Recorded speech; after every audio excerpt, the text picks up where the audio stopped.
Good evening, everyone. Welcome to the council meeting, the first council meeting of 2026, Monday, January 12th, 2026. Before we begin, I just want to acknowledge that the District of Metchosin conducts its business on the Coast Salish territory and the traditional territory of the Sianu First Nation. The District of Metchosin works to be increasingly mindful of its commitment to a more inclusive governance with our neighbors. I'd like to acknowledge our neighboring First Nations, the Sianu First Nation and the Sooke First Nation. With that, you'll notice something new.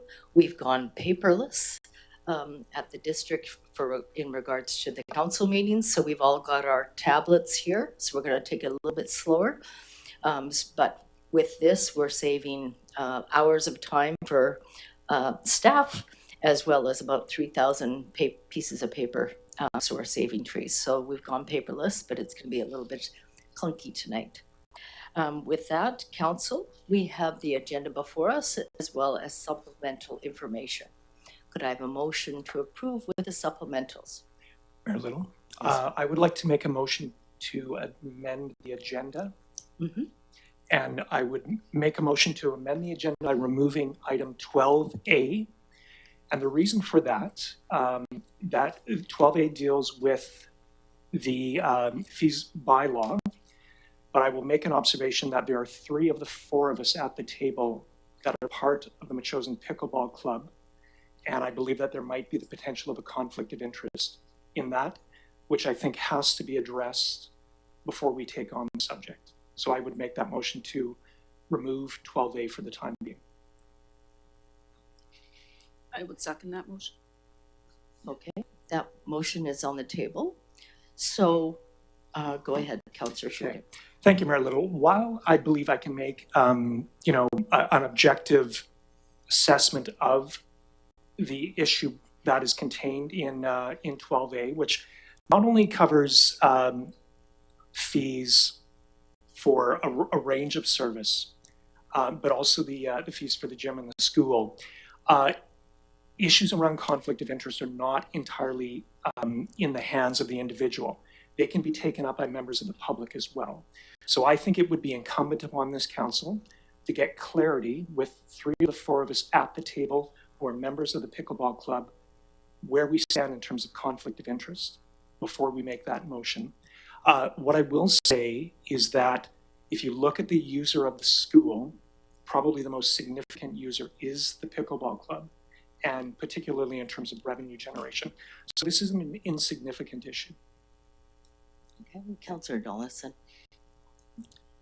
Thank you. I actually was on a call with my own legal counsel on an unrelated matter, and that was the advice that I was given. So I would like to know from our district counsel if in fact, or legal counsel, if in fact that is applicable in this particular case. Okay. Please. So is it the intent of the 3 members, it's not me, but that you 3, that you're going to, you would like to declare a conflict of interest in this case? I at this point, I'm not sure whether there is a conflict of interest, but I would like to be safe. Okay. And I would like to be, in terms of the integrity of the decision that we might make, I think it would be a good move for us to seek the advice of legal counsel in terms of where we sit with this issue. And again, 3 of the 4 of us have that affiliation with that club, and we're being asked to make a decision on fees that will impact that club and will in some ways have a pecuniary impact on us as well. Okay, but clearly this is not a pickleball bylaw. This is a fees bylaw in general. And every member at this table votes once a year for our 5-year financial plan and our taxes. Whether they go up or down, as a resident of Metchosin and somebody that sits at this table, you will be impacted by that as well. I don't see that as different. Let's have a discussion about that. No? Okay, go ahead. I'm not saying we can't get advice. I'm just questioning where this is. What is the difference between the tax bylaw, which affects you as a property owner, and this?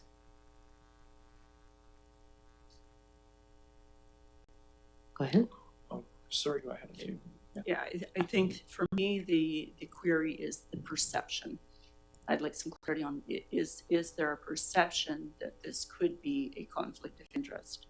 Our municipal legal counsel would understand that far better than I would. The example that I can only speak to is that when I have recused myself, which has been well known for the last 3 years that I've been at this table, is that there is a municipal infrastructure in my neighborhood where I've recused myself because it could be perceived that I have some sort of benefit in the deliberation of the investment of that infrastructure or the change of that infrastructure. And yet, and that's usually at the budget discussions. When it does come every year in April when we vote, I vote as the whole package, like you say. But in this particular case, this is a little bit more, or it feels like this is more, there's a magnifying glass on this operation, that yes, we could look at this as common fees, common costs, that sort of thing. It's just not as clear. Yeah, I'm not as sure. Okay, that's fine. Go ahead. Yeah, and again, as I understand conflict of interest provisions, you're free and clear if you're voting on a matter where there's a common benefit or a common interest that can be, throughout the whole community. So let's say tax rates, water rates, a fee that applies generally, yes. But in this case, I would say that the Machosen Pickleball Club, of which we are members, is I'm betting it is the single biggest user of the gym. The fees that are proposed now signal a 20% increase in those fees. And I think that's something that we have to get some clarity on in terms of it coming back for discussion and a vote. So. Okay. Councillor Gray, did you want to weigh in? Yeah, now that the question's been raised, I think that the approach that we received in our orientation was that we revert to municipal lawyers' advice. So Okay. I think the motion is to remove this from the agenda tonight, the agenda item, And seek guidance. from the municipal lawyer. Okay. And then, but I might add that previously, as Councillor Donaldson, had got some advice and said it's fine to be at the table when we hear from the community about an issue. It's when we go to deliberation that I think we step away. I'm thinking about the people here tonight who may want to speak to the issue, and perhaps the CEO could clarify for us, but I think we may as well hear from people even if we're not making a decision, just because people have arrived tonight to speak. Okay. The CEO could advise on that. Okay. CAO, if we were to pull this, can you give us some guidance at this point? I'm asking. Yeah, through the chair. If the information is left on the agenda and we go through the fees and charges bylaw, we can single out that one line item, and council can not make that decision tonight.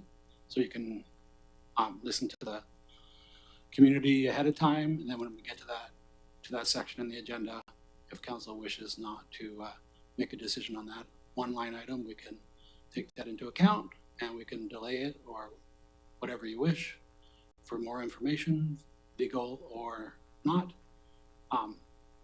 So that's how I would do that. Okay, I'm going to ask our There's a deputy. number of line items on that.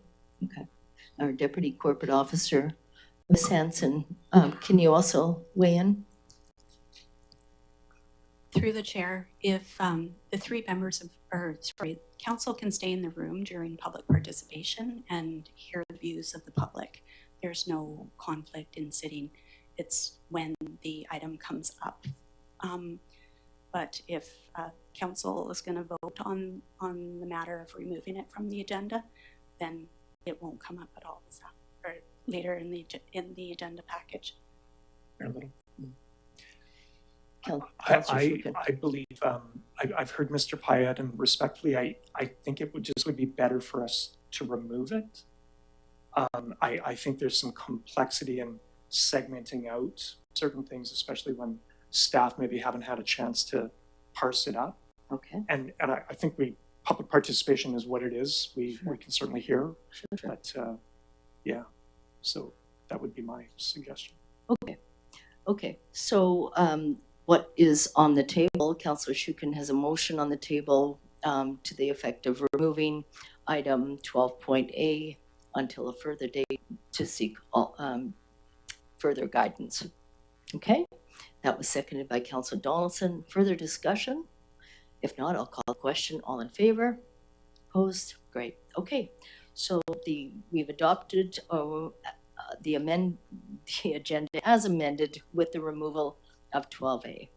So in regards to the people in the gallery, you're more than welcome to stay for the meeting and for public participation, but you don't need to. You're certainly welcome to stay and speak.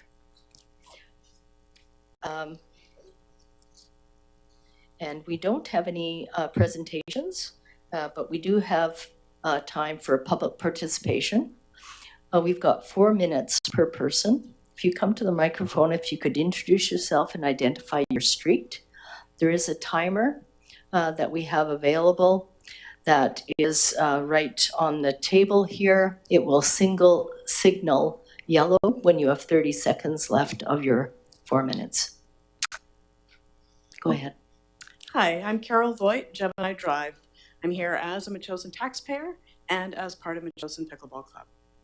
I urge Mayor and Council not to approve the district staff recommendation that Council give first, second, and third reading to the Fees and Charges Amendment Bylaw 715.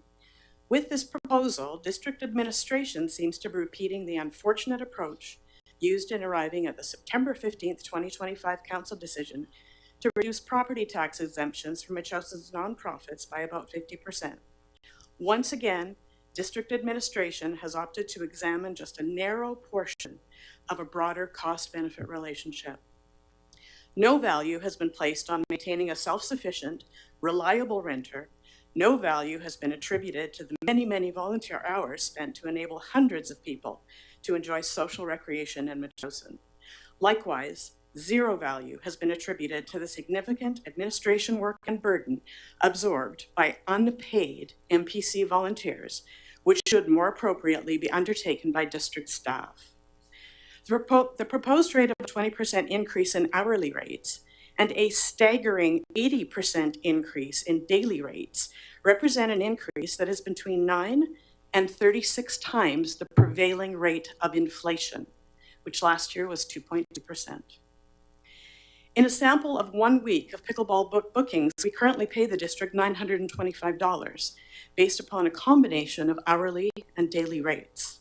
With the proposed fee schedule, the same number of booked hours all will be billed hourly, not daily. At the hourly rate, the total cost will be $1,290, a 39.5% increase. So we're not seeing a 20% increase. We would see a 39.5% increase with this proposal. There's no justification for a rent increase of this magnitude. No rationale was provided for this increase.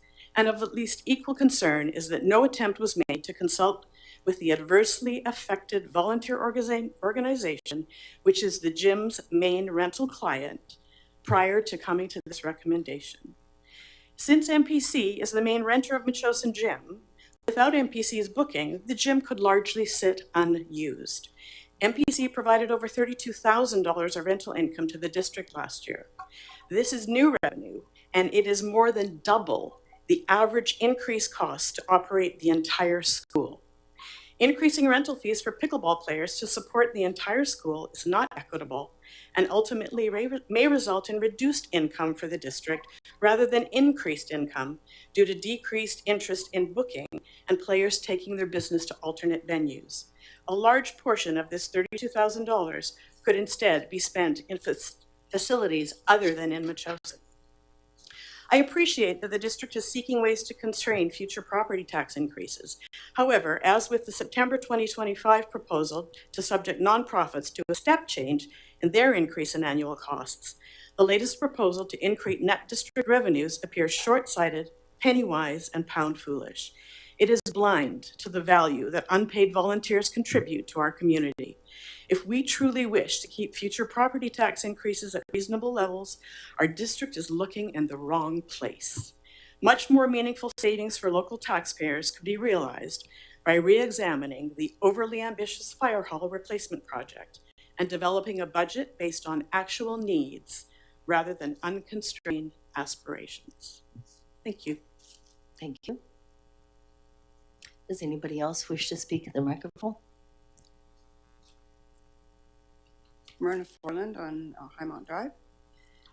My husband and I, are writing on behalf of Metchosin Pickleball Club regarding the unexpected addition of today's council agenda, proposing an increase to the rental fees for the school gymnasium. This proposal comes as a complete surprise to our club. We were given no prior notice of any potential fee changes, despite the fact that we have pre-booked the gymnasium through the end of June and have already collected fees from our members based on the current rental rates. The proposed increase from $25 per hour to $30 per hour, representing a 20% increase, would place our club in the extremely difficult position of having to return to our members mid-season to request additional money. This is both impractical and unfair. Over the past 2 years, our club has generated many thousands of dollars in rental revenue for the District of Metchosin. We continue to expand our gym usage, which has provided consistent and increasing income for the district. Prior to 2024, the gymnasium was largely unused and unrented. Our club became the anchor tenant for the facility and brought the building to life. Beyond the direct rental revenue, the Pickleball Club has provided substantial community benefits. We have brought together over 300 participants, many of whom are Metchosin residents. We offered free beginner lessons, encouraging new players to become long-term participants and increasing gym usage. Our members regularly support nearby businesses, including the local restaurant, coffee shop, and the brew pub, contributing to the local economy. It's therefore deeply disappointing to see a proposed 20% fee increase directed at our club after 2 years of building participation, revenue generation, and community engagement. Of additional concern is the apparent lack of transparency regarding other users of the building. There has been no mention of revisiting the fee structure for the Arts and Cultural Center, which occupies the other half of the facility and reportedly pays only a nominal utilities fee rather than rent.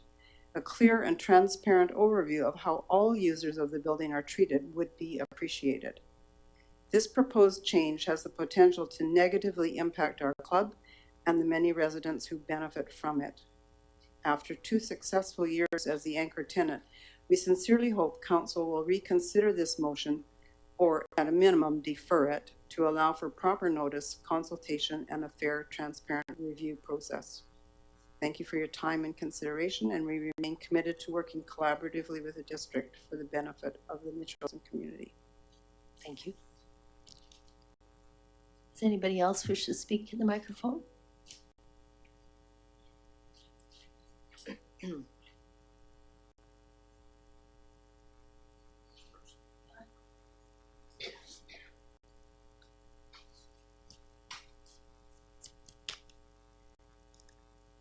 Hello, my name is Lee Brumwell. I'm not a resident of Metchosin, but I have been a taxpayer living in the West Shore for more than 20 years. I'm a member of the Metchosin Pickleball Club, and I've been playing pickleball for more than 10 years. I started at the Wanda Fuca Recreation Center, and I now play twice a week in Metchosin. Pickleball for me has become my way of exercise to help keep me healthy. I've met so many Metchosinites, if that's what you're called, and have developed lifelong relationships with my pickleball friends. I'm a senior citizen on a fixed income, and raising prices will have a very big effect on me as to how often I can play the game and get my exercise and my socialization. I would really appreciate your careful consideration in looking at these prices again, so that the pickleball community can thrive and grow, as well as the revenue in Metchosin. So to be clear, I just oppose a price increase. Thank you. I didn't get your name and your community. Oh, I live in Langford, Lee Brumwell. Libra. Thank you. Thank you.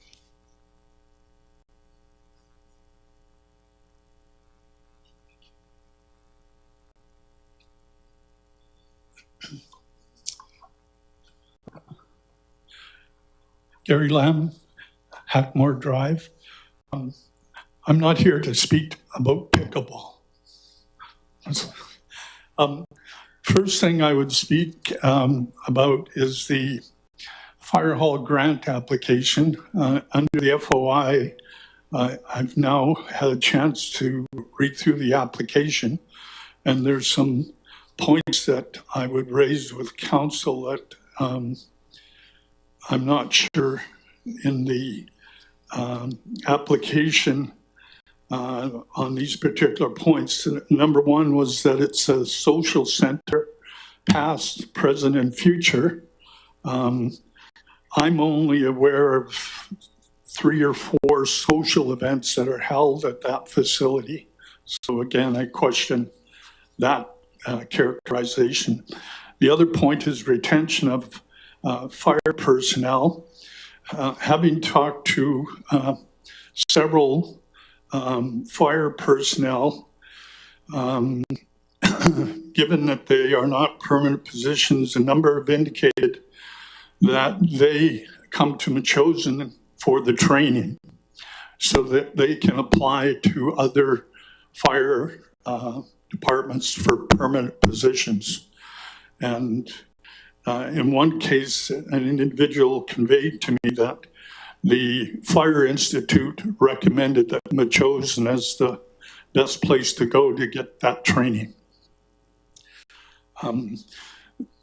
The other point is I've been doing a fair amount of research on fire halls built on the island and in Western Canada.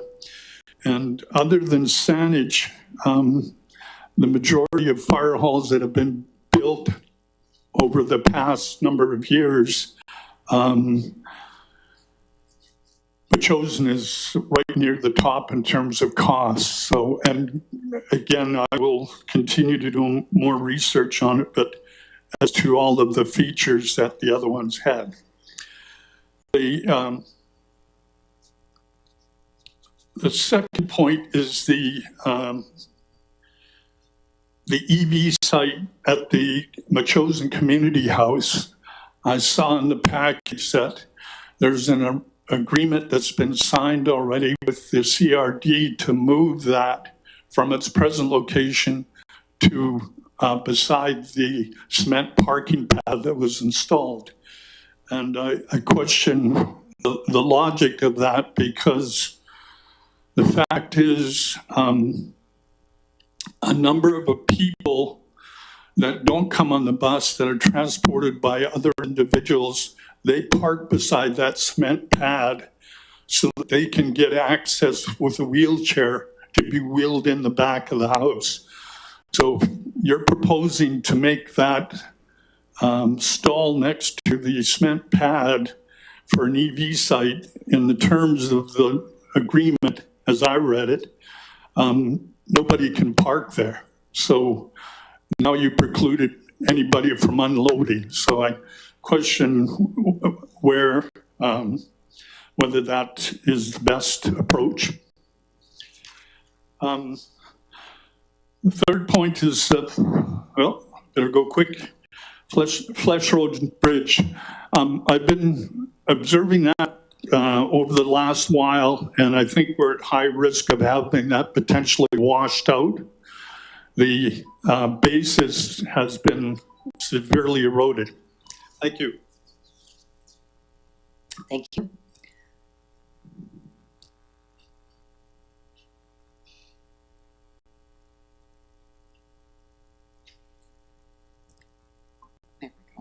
My name is Eva Marianne Dillon. I live on Saddleback Road. I've been a resident of Metchosin for approximately 32 years. In the fall of 2024, I saw an article in the Metchosin Muse regarding introductory pickleball sessions with the Metchosin Pickleball Club. I was one of the 44 attendees, and from the first session was hooked on this wonderful sport.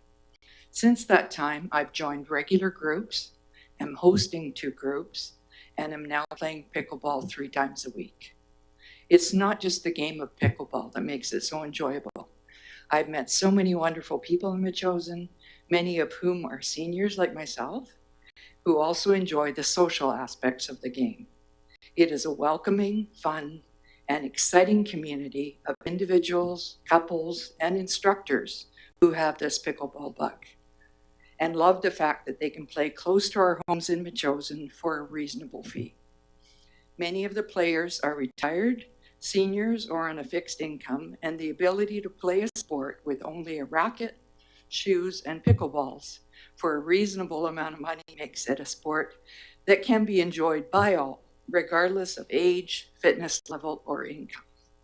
Pickleball in Metchosin has expanded to over 300 members and is an overwhelming success, largely thanks to the organizers and volunteers who help run this program for nothing and by remitting that rental income to the Metchosin. I've been informed that the District of Metchosin is proposing an increase to the rental rates for the school gym where the Metchosin Pickleball plays pickleball 5 days per week on the 2 available indoor courts. A proposed daily increase from 200 to 360 is an increase equal to 80%. And a proposed increase to the hourly rate of over 20% has also been proposed. This proposed increase is unconscionable and totally unacceptable. I would hate to see the Metchosin Pickleball Club be forced to make other arrangements for court rentals in other communities due to this proposed rental increase. The Metchosin Pickleball Club was the biggest source of rental income from the school gym in 2025, and we are now being used and treated like Metchosin Council's cash cow. Mayor and Council, please show leadership by rejecting this ludicrous recommendation from staff and allow pickleball to flourish as it has done since day one in Metchosin. In my opinion, pickleball is the best thing that's happened to Metchosin in years. Respectfully submitted. Thank you. Thank you. Does anybody else wish to speak in the microphone?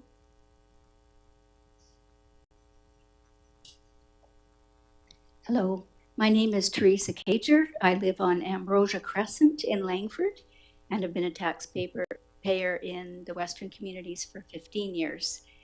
And I think I just want to shed a tiny bit of light on how much we pay for pickleball and the fact that most of us playing are seniors, and who else in your community is going to be using that gym all during the day? It's going to be your seniors and your people who are retired. And if they choose to go elsewhere because fees are beyond your means, you're going to lose income. It's not going to work.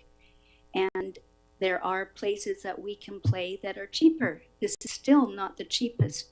So for example, I can play for $3.80, 3 hours of pickleball at Royal Roads.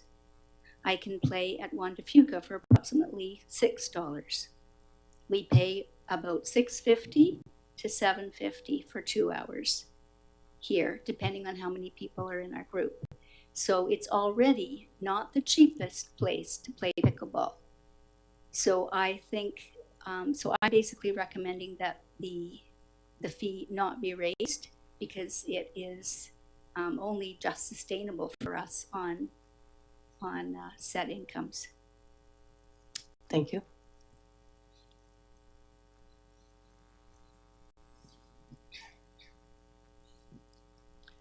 Sandra Lamb, Hackmore Drive. I'm reading this for a lady who plays pickleball and couldn't be here tonight. Apologies, I am resending because I neglected to add where I live. Okay, here she goes. I play pickleball Mondays 2 to 4. We are all seniors of disparate income, background, and athletic ability, and I use the term athletic loosely.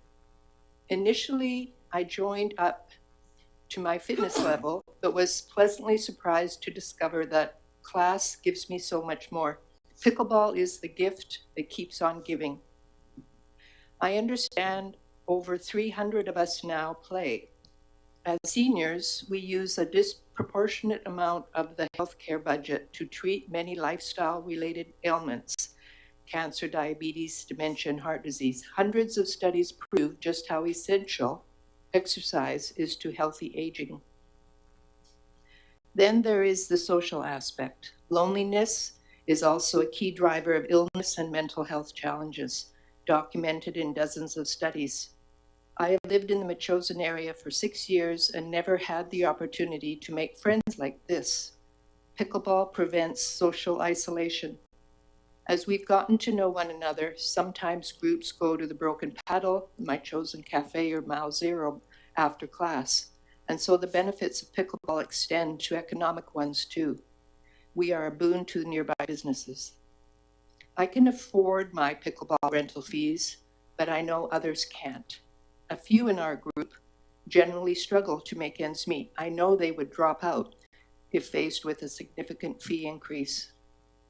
And then there's the question of making money off the backs of volunteers. I know some in the Metchosin Pickleball Association spend hundreds, probably thousands of hours to ensure our community thrives, all for free, for the public good. To quickly ram through this kind of rate increase essentially punishes those volunteers for being too successful. To me, community works for the common good. The substantial proposed gym rental fee is anti-ethical to the common good. What makes Metchosin so marvelous is the deep commitment of hundreds of volunteers to make aspects of our community.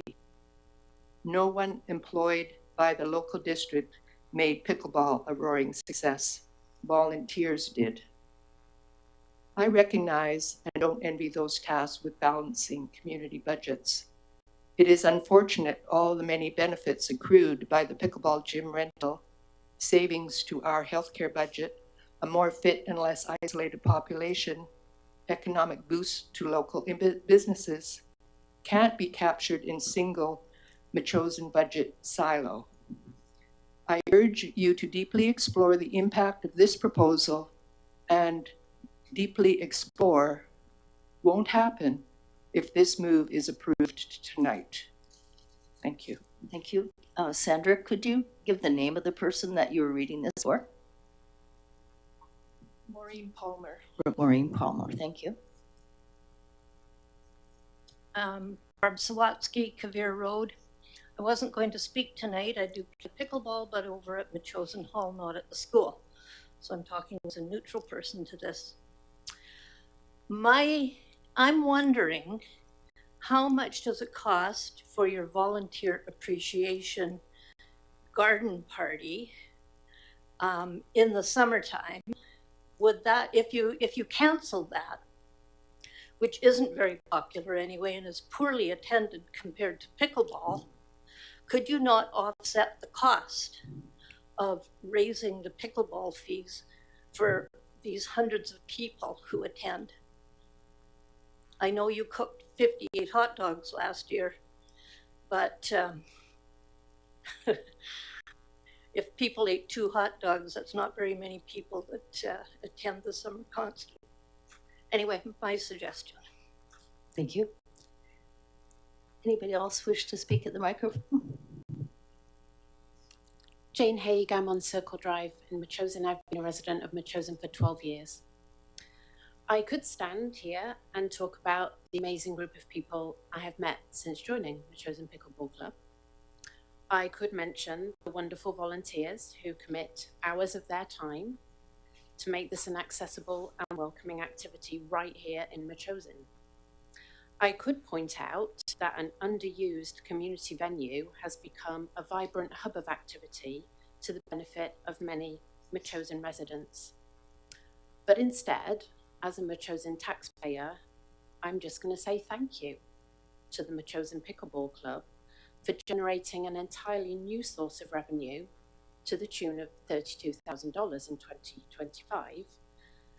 And thank you for continuing to provide an excellent community group, which will likely contribute a sum in excess of that due to increased membership and therefore more bookings in 2026. I don't believe any rent increase is necessary. Thank you. Does anybody else wish to speak this evening? Okay. Okay, thank you very much. Let's move on in our agenda then. Item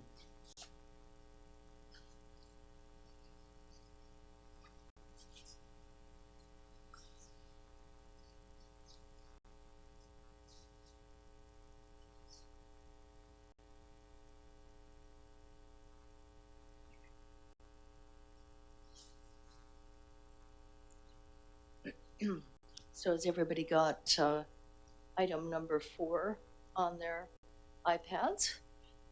We're going to start with the adoption of the minutes. We've got the minutes from December 1st, 2025 for adoption. Mayor Little, move adoption. Moved by Councillor Shukin, seconded by Councillor Donaldson. For discussion, all in favor? Opposed? Carried. Moving along to December 1st, regular council meeting on page 9. Motion to approve. Moved by Councillor Wilson, second by Councillor Shukin. Discussion? All in favor? Opposed? Carried. Thank you. And the December 15th public hearing. Motion to adopt. Moved by Councillor Donaldson, second by Councillor Shukin. All in favor? Opposed? Carried. And then we have the special council meeting from December 15th, 2025 on page 19. Move adoption. Moved by Councillor Gray, seconded by Councillor Shukin. All in favor? Opposed? Carried. Thank you.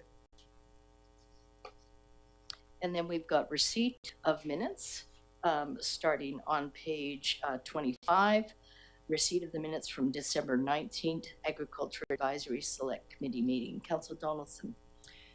Move to receive the December 9th Agriculture Advisory Select Committee meeting minutes to be received for information. Okay, this moved by Councillor Donaldson, seconded by Councillor Shukin. All in favor? Opposed? Carried. And then we have the Capital West Accessibility Advisory Committee meeting minutes of November 26th. Moved by Councillor Shukin, seconded by Councillor Gray. All in favor? Opposed? Carried. Mayor Little, and just want to pass on thanks to Ms. Jane Finnerty for attending on our behalf. She's our representative there. So. Absolutely. Thanks for that. Okay, we're going to move on to the mayor's report. As you know, every year I give a summary to the community of what we've been up to. I'm a bit challenged now because I'm losing my voice, but I'm going to try, and maybe one of you can take over my notes if I lose my voice. So here it goes. Good evening, everyone. Welcome to the council chambers, your council chambers. The District of Metchosin does conduct its business on the Coast Salish territory, and I previously had an acknowledgement this evening. Under the banner of working together for a strong and sustainable and protected future, as you know, I report on my own highlights of my own activities on behalf of council and the municipality every month at one of our council meetings. The annual address of the mayor is an opportunity to share a few collective highlights of the important work that is underway to build a stronger, healthier, more equitable, protected, and sustainable community for all the residents of Metchosin.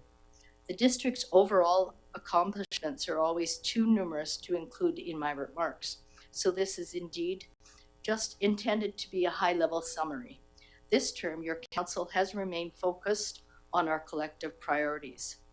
This is our last year of a 4-year mandate. The first 3 years have been busy for council, staff, and the many community volunteers. I want to sincerely thank you for your work and your commitment to this community. Together, we're working towards the goal of protecting and strengthening rural Metchosin. The District of Metchosin's first strategic plan, established in the early 2023, has been continually revised, and we continue to implement that plan. Developing a municipal strategy allows our community to take advantage of our opportunities, address our challenges, and mitigate the risks. Strategic planning has allowed our council and administration to work collaboratively to achieve a common vision for this community in a focused way. Our final strategic planning session will be at the end of this month. I'd like to review what we've done as a council in 2025 towards fulfilling our priorities and review some of the opportunities and challenges for us in the road ahead. In terms of the fire hall, much of our time in 2025 has been devoted to addressing the fire hall building assessment. The fire hall is the single most important structure in this district. The current fire hall is composed of two buildings: the administration building, built of cinder block in the 1950s and 1960s and was deemed unacceptable in the 1980s, and the apparatus bay area, completed in 1996. Both buildings are outdated, and both buildings have a range of deficiencies that can no longer be patched over or ignored. It is exciting that finally planning is underway for a new fire hall. Numerous open meetings have been held to discuss the feasibility study, which identifies options for building a new fire hall to replace the existing outdated and aged fire hall. A joint council fire hall steering committee meeting was held to receive input on the feasibility study for the purpose of the grant application. Council has endorsed the architect's preferred option, which is option 1A, which includes exploration of a new build on the adjacent ALR site and a retention of the existing apparatus bay to be used for other purposes. A grant of up to $7 million a grant application of up to $7 million has been submitted to give relief to the taxpayers of Metchosin. Our Chief Financial Officer has provided details of our existing reserves that can be applied to the new rebuild and loan options, scenarios for short-term and long-term repayment of the potential loans have been provided. Although we won't make final decisions on the fire rebuild until we know our complete financial picture, there are some things that indeed need to be done regardless of which approach we need to be taken. The next steps and the tasks ahead will soon be summarized by the Fire Hall Steering Committee. Regardless of one's position on the scope of the project, we are certain that Council and the community are united in its assertions that the administration building desperately needs to be rebuilt and replaced as soon as possible. It is vital that we move forward on a new fire hall in a manner that respects the people that work and train there and provides some assurances on their welfare. We receive excellent care and service from our fire chief and our fire department. They protect us very well. Our fire department provides a vital service for the residents of Metchosin. Additionally, our fire chief has played a regional role in deployments of wildfire relief and collaborations around the CRD and as far as Port Renfrew. On a separate note, Sparky, the firehouse cat, who lives in the firehouse but spends a considerable amount of time in this building because of the treats that we provide, made the list of favorite stories of 2025 on Check TV. Regarding public safety and safe passage, this council continues to be committed to public safety and safe passage throughout the community. The stairs at Weir Beach have been rebuilt, allowing for safe beach access. The district has almost completed the active transportation plan with consultants from Urban Systems. Funding opportunities are being pursued to advance the recommendations. In response to community concerns, road safety improvements have been completed along Duke Road to enhance public safety.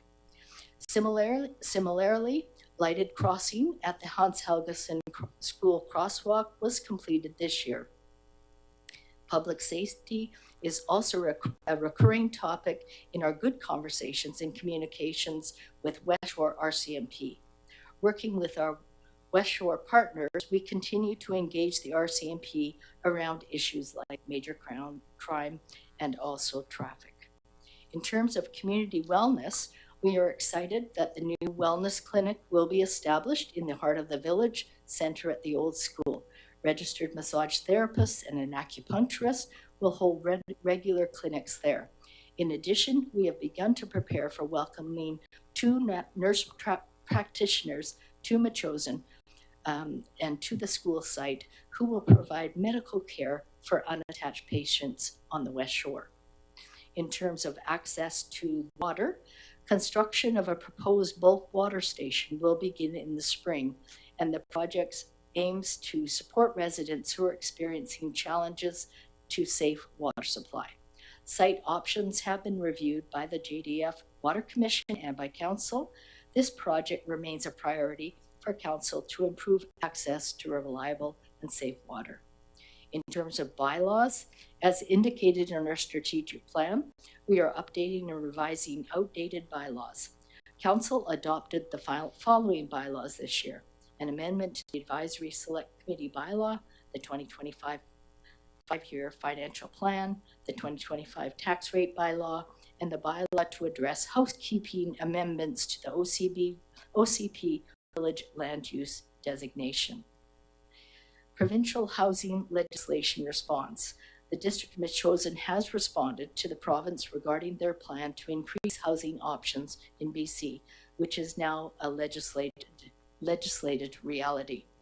A great deal of effort by staff on behalf of Council and the community was spent on bylaws regarding housing, which required aligning Metchosin's OCP and land use bylaw and provincial mandates. The District of Metchosin's Housing Needs Report has been completed. Extensive community engagement was key to proposing these changes to our OCP. In terms of the bufferland stewardship, Council is currently considering options for the bufferland that emerged directly from community input that we received on the bufferland. Future plans include retaining ownership of the land and control of the bufferland to maximize environmental protection excuse me, and conservation of this community asset. We are pleased to welcome the stewardship group called the Friends of Metchosin Bufferland.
I'll move to recess. Yeah. Perfect.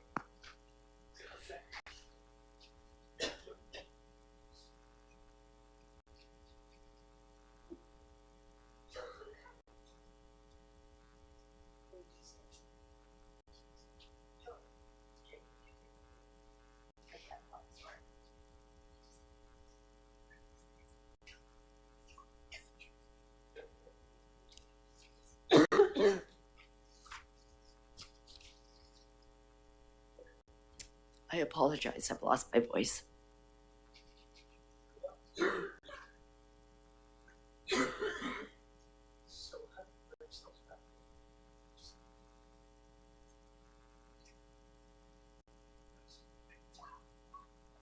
I will continue reading for Mayor Little.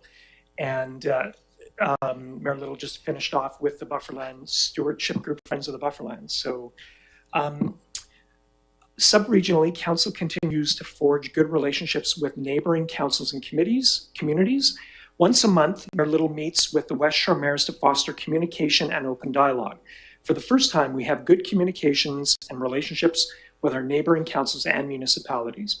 We have an open dialogue and mutual respect with our Member of Parliament, the Honourable Stephanie McLean, and our MLA, the Honourable Dana Lajeunesse.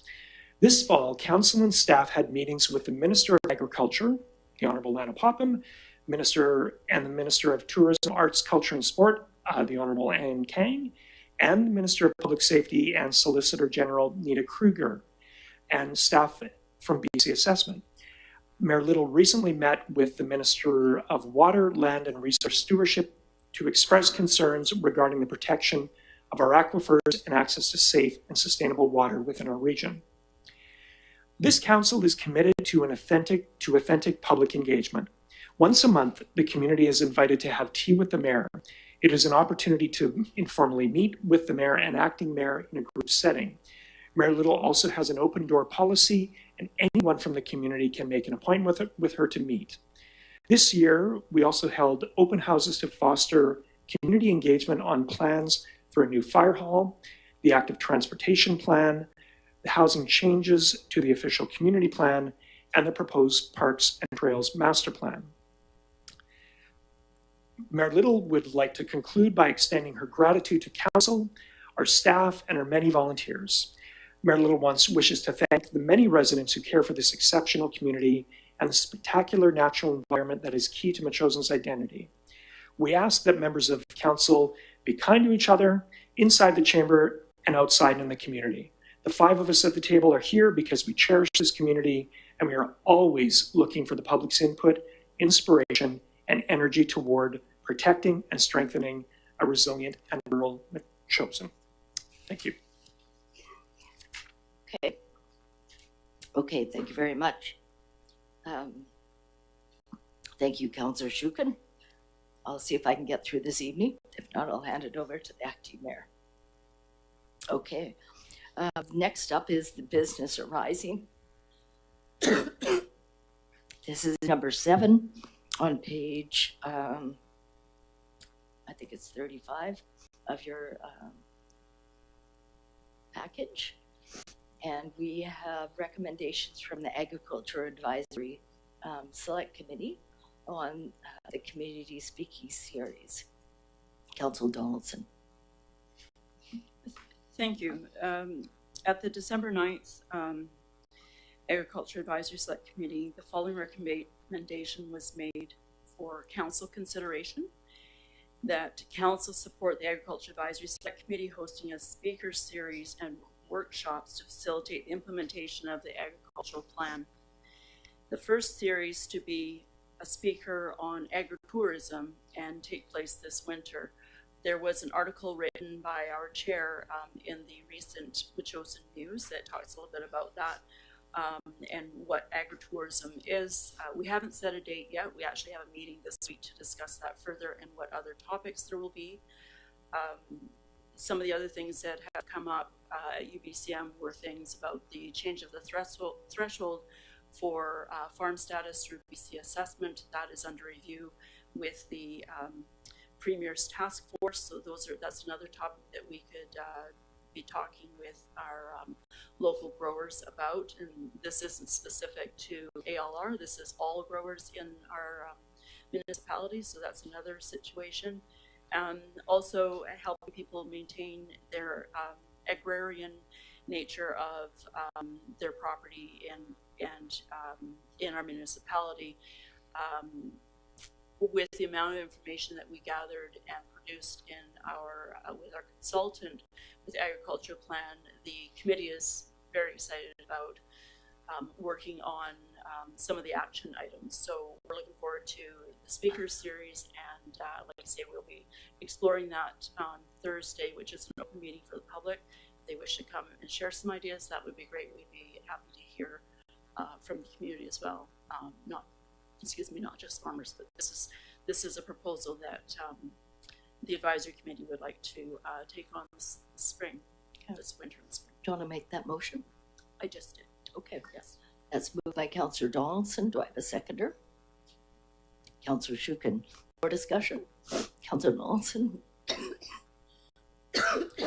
No, I would like to refer people to attend the meeting and read the article in the Muse. And there is a contact information there for if people have more information that they require. Thank you. And just to confirm, I think these are going to be open to the public. Thank you. Sorry. Any other comments?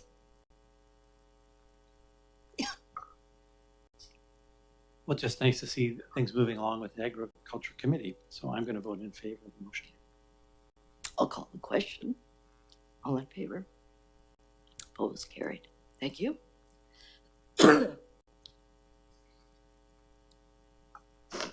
Moving along to the Capital West.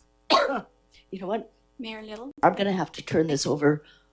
I can take this one on if you like. Say that again. I can take this one on if you like. Okay. Go ahead. Late last year in December, the Capital West Accessibility Advisory Committee had made a recommendation to the member councils to add the roundtable discussion, which this council did approve, to their terms of reference. They held another meeting following that meeting, and they're now asking to have public participation added to their terms of reference. So they're going back to the member councils just to get approval on that. Okay. Councillor Craig. So I'm happy to move that the Capital West Accessibility Advisory Committee terms of reference be amended to include a public participation portion to the meeting, and the public participation portion be limited to a maximum duration of 30 minutes, and that each individual speaker be provided up to 5 minutes. Okay. That's moved by Councillor Gray, seconded by Councillor Donaldson. Councillor Gray? This sounds like a good idea, and as the advisory committee is seeking help to involve the public, I think that's something we should support. Okay. Councillor Donaldson? No, I appreciate seeing the report in our agenda. I've been curious as to how they've been evolving over the past year, so I look forward to future reports, and pleased to hear that they're going to engage public as well, and hopefully we'll see more public attending rather from the region. I'm just going to ask the corporate deputy officer, are there any downsides to this? It's a little bit unusual, but. So our Metchosen's advisory committees all do have public participation. I can't speak to the other members on how their advisory committees operate, but yeah, it's a council decision. Okay. Yeah. Anybody else wish to weigh in? If not, I'll call the question. All in favor? Opposed? Carried. Great. Let's move along. We've got next reports for action. We've got a request for the development variance permit, 909 Beckingham Place. And we've got a report here from our planner. And Councillor Shukin or CAO Ayat, who's going to start the discussion? Yep, go. Thank you, CAO Ayat. Okay, through the chair, we have a relevant various permit application. The council was able to visit the site on a site visit. I believe all four were there. In the recommendation, it simply discusses the separation distance request of 33.7 meters from the 15 meters that's in the bylaw.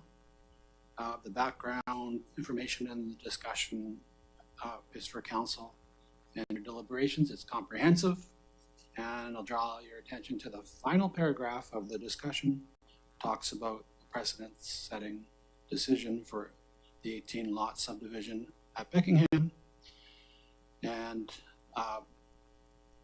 The variance will provide a context-specific example of future lots showing that flexibility in the separation can be considered where site-specific and environmental factors warrant it.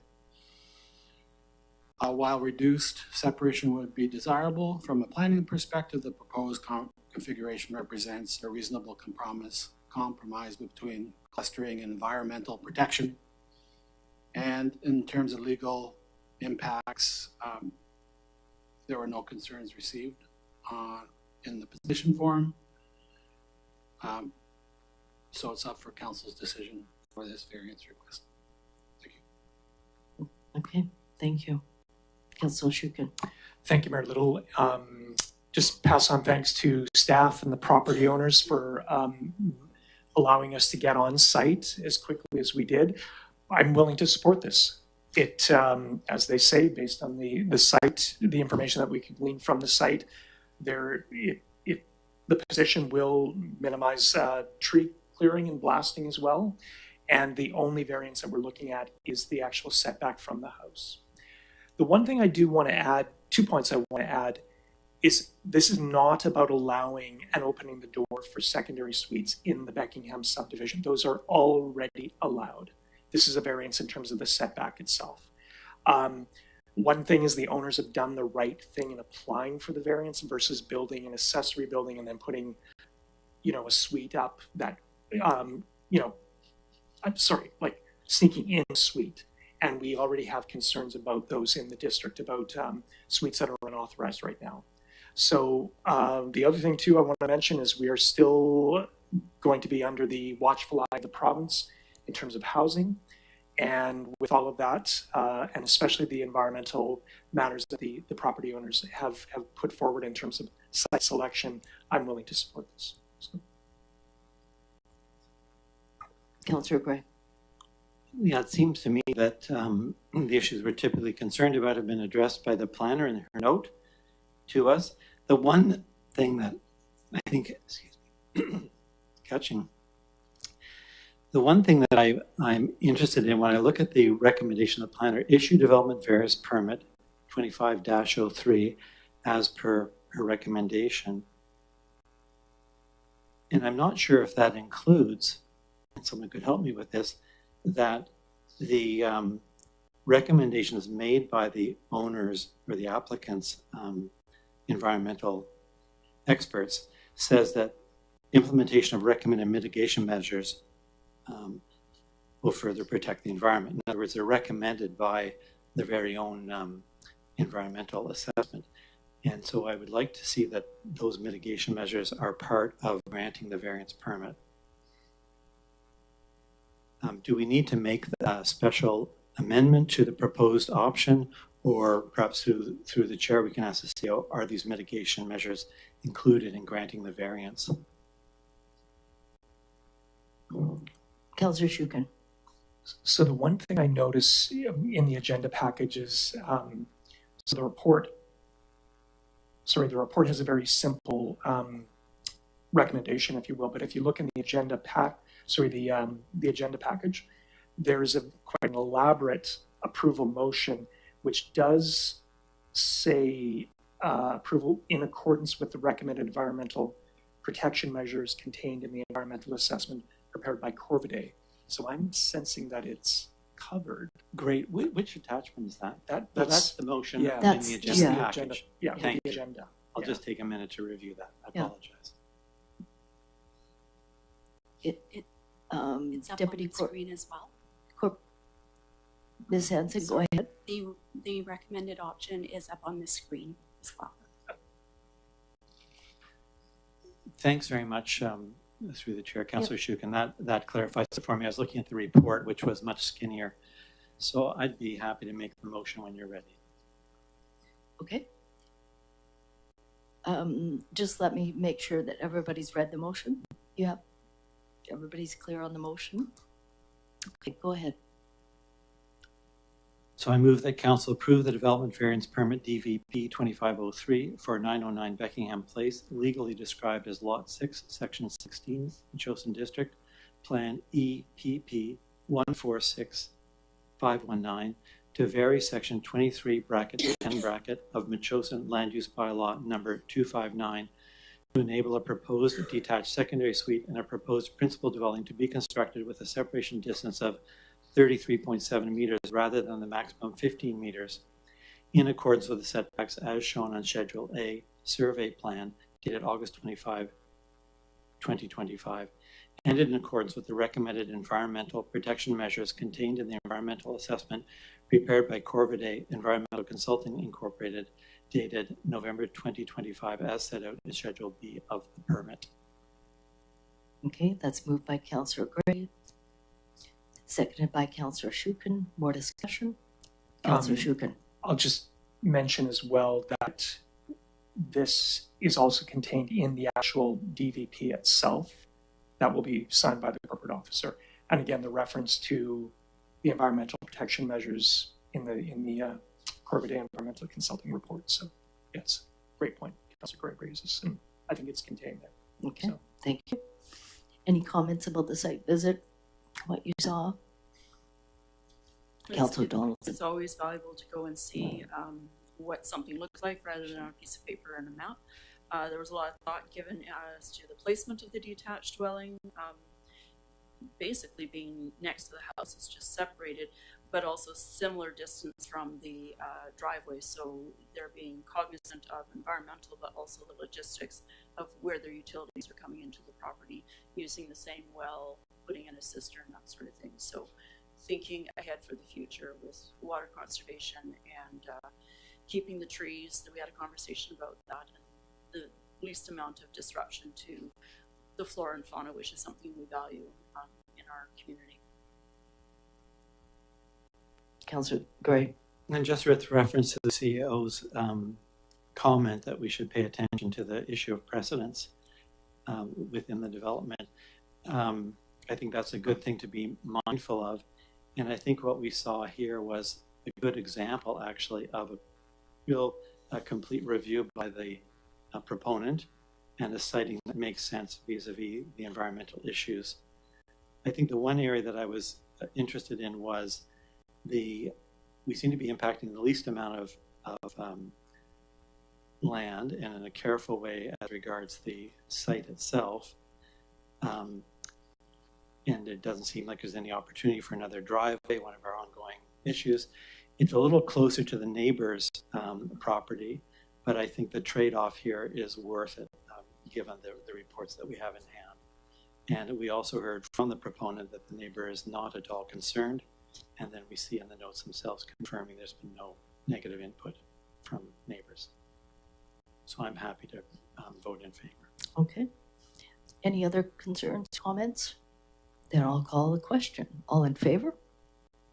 That's unanimous. Okay, thank you. Let's move along.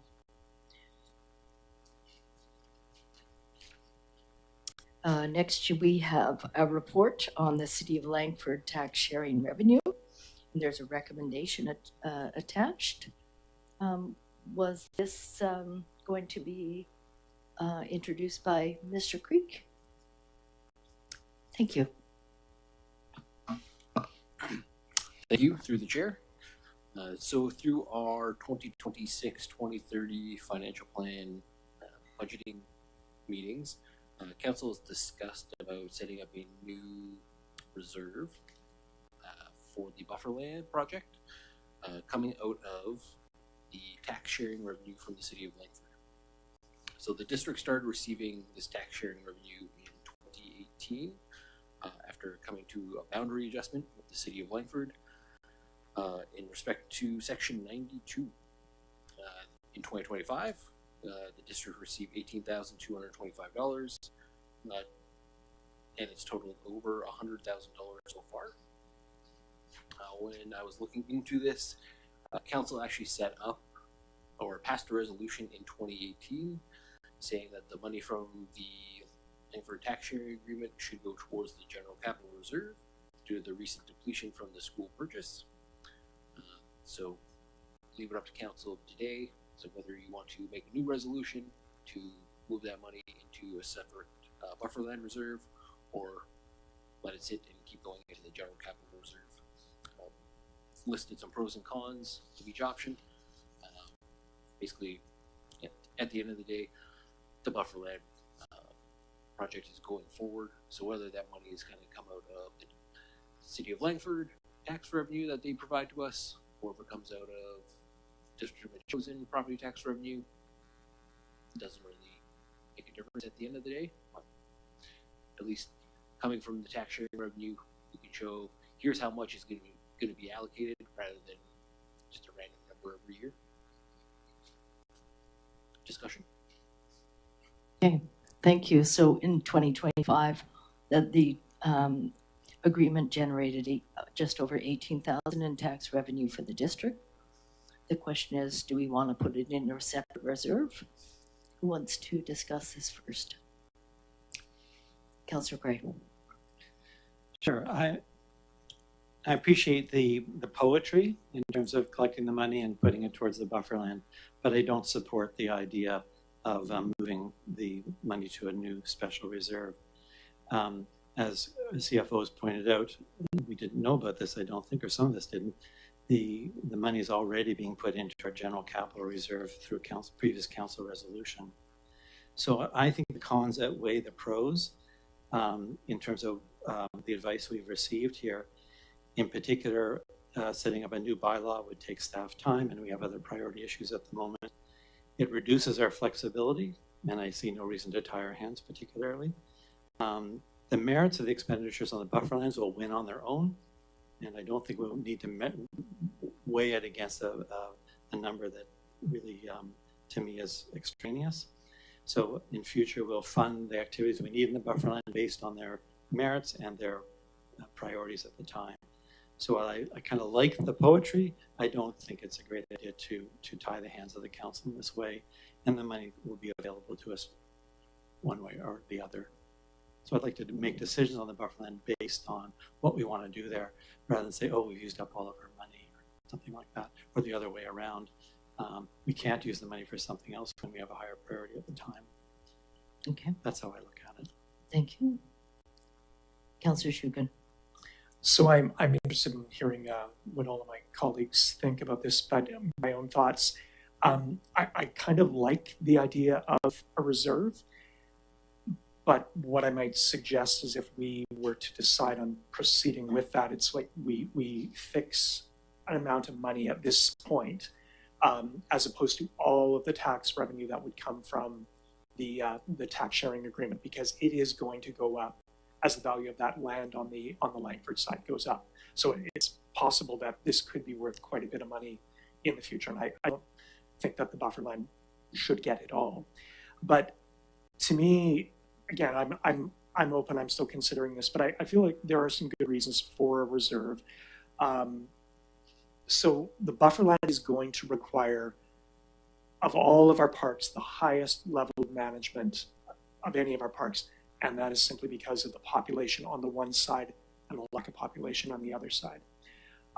So if there is a reserve, we know that there's a pool of funds and there's a commitment, if you will, to action, the need to manage that land appropriately. The one thing I will say is I feel that there is an obligation that the whole community has to the people that live in the Neil Road area. And that is because the land swap that we voted on has actually ended up bringing the people in that area a high level of grief over the years because of all of the blasting, all of the rock drilling, the tree cutting.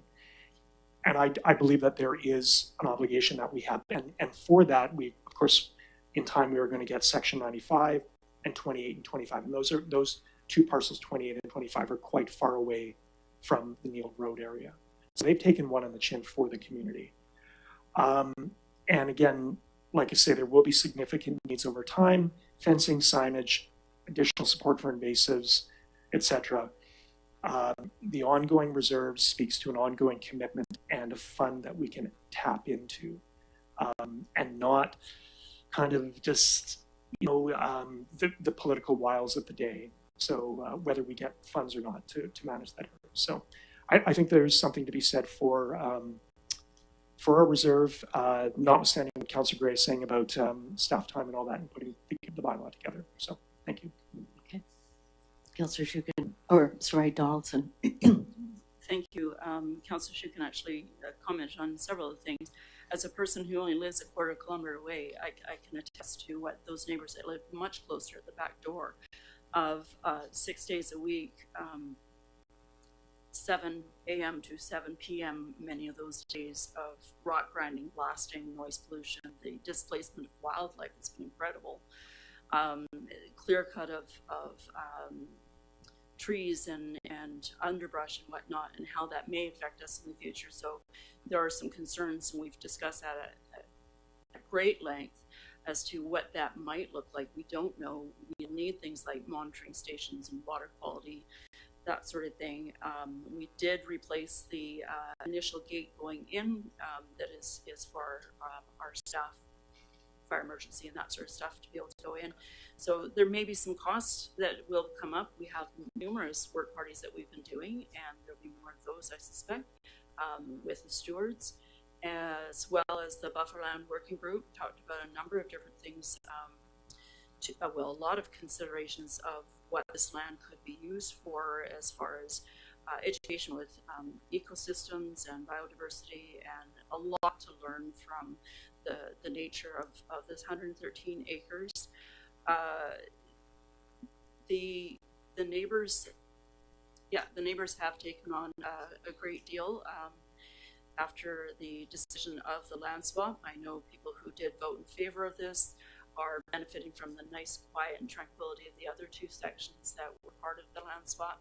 The third section still is section 95, as we know, is right next to the buffer land. So I was one of the people that was very interested in putting together the reserve, not the whole amount, because that will change and has gone up slightly each year. We don't know how much it's going to cost us to manage it, but because the bufferland is unique in itself, having a new zone that we've been working on, potential to do specifically post-secondary education, which I think is really key for our community, and also allows that segregation from heavy and residential plus industrial, which we still don't know what that is going to look like. So this has been a very good example of having a buffer. It's unfortunate we don't have it all the way along our borders with our other communities, but nevertheless, not all is lost. There's still opportunities to have conversations. So I would support doing a reserve of a nominal sum, and I'm sure we could address that or review that at future times, but certainly not the whole amount that will come up, because we don't know what those funds are, and those going in general revenue certainly will benefit our community as a whole as well. Yeah, thank you. And I also agree. We do have an obligation to those people that live on that border, and we have an obligation to maintain that 113 acres as a buffer to mitigate the risks on the other side.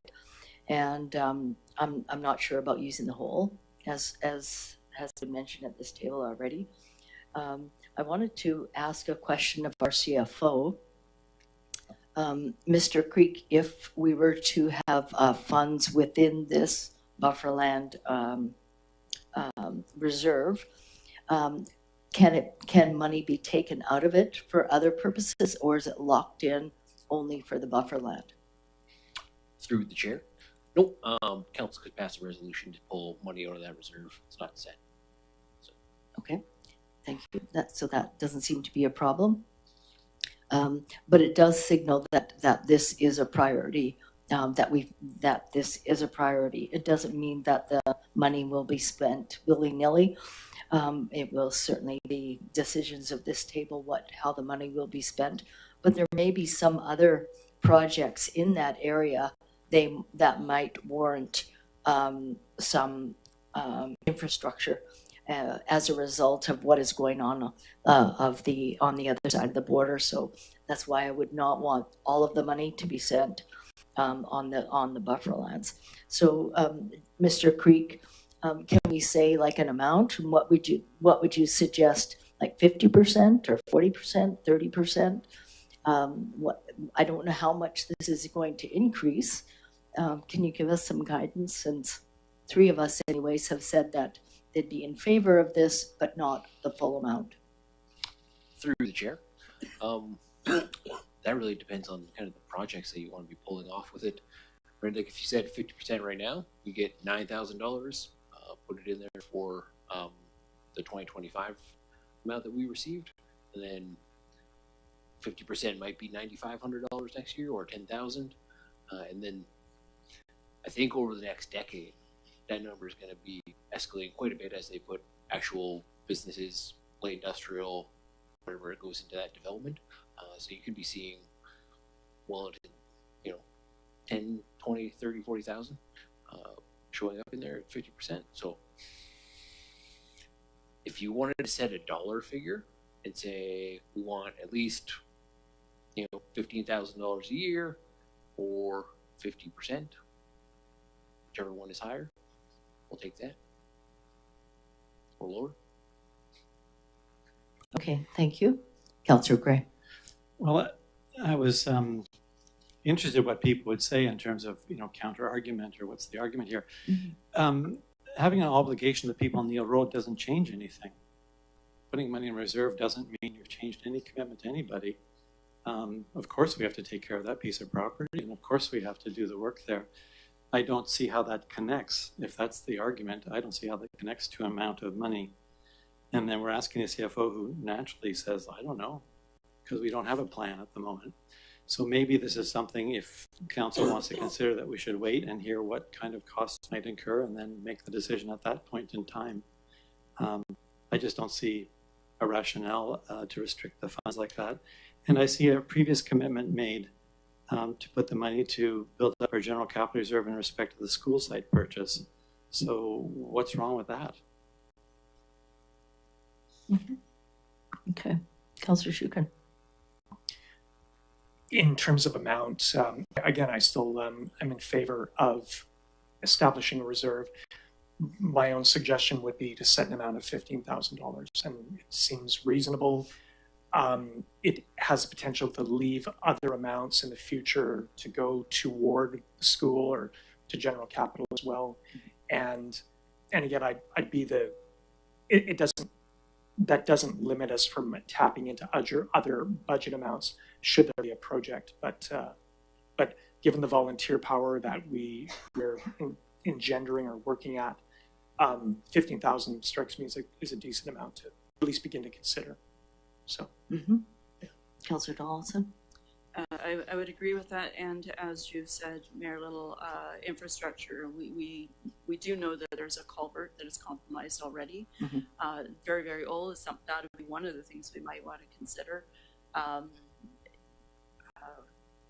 Something else. Oh, the other thing that we had talked about earlier on in the Bufferland group, the working group, was a hydrologist, so having that kind of testing as well. Not all things are done by volunteers. The school also has its own reserve, and we do still consider funneling money into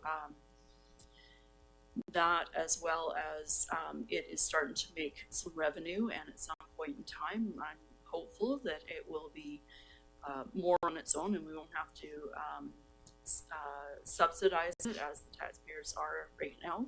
So having a sum of money for the bufferland and future projects or infrastructure that we may or may not need, or studies, I think it is a good investment. Regardless of who lives there, it is an asset to this community and a unique piece of land. Many people have commented on having a wildlife corridor or a nature corridor.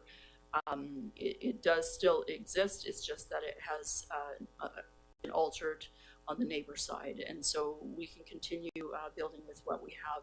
That may take some funding.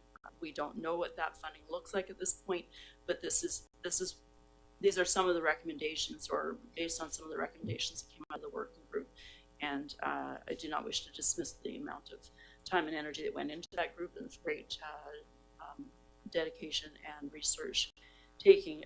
One of them was to consider something like a reserve. So 15,000, again, we can probably revisit revisit that if that's too much or too little or whatever, but certainly opens up whatever funds are left that are being earned from the taxation agreement with Langford for other general revenue and investments to our community. Okay.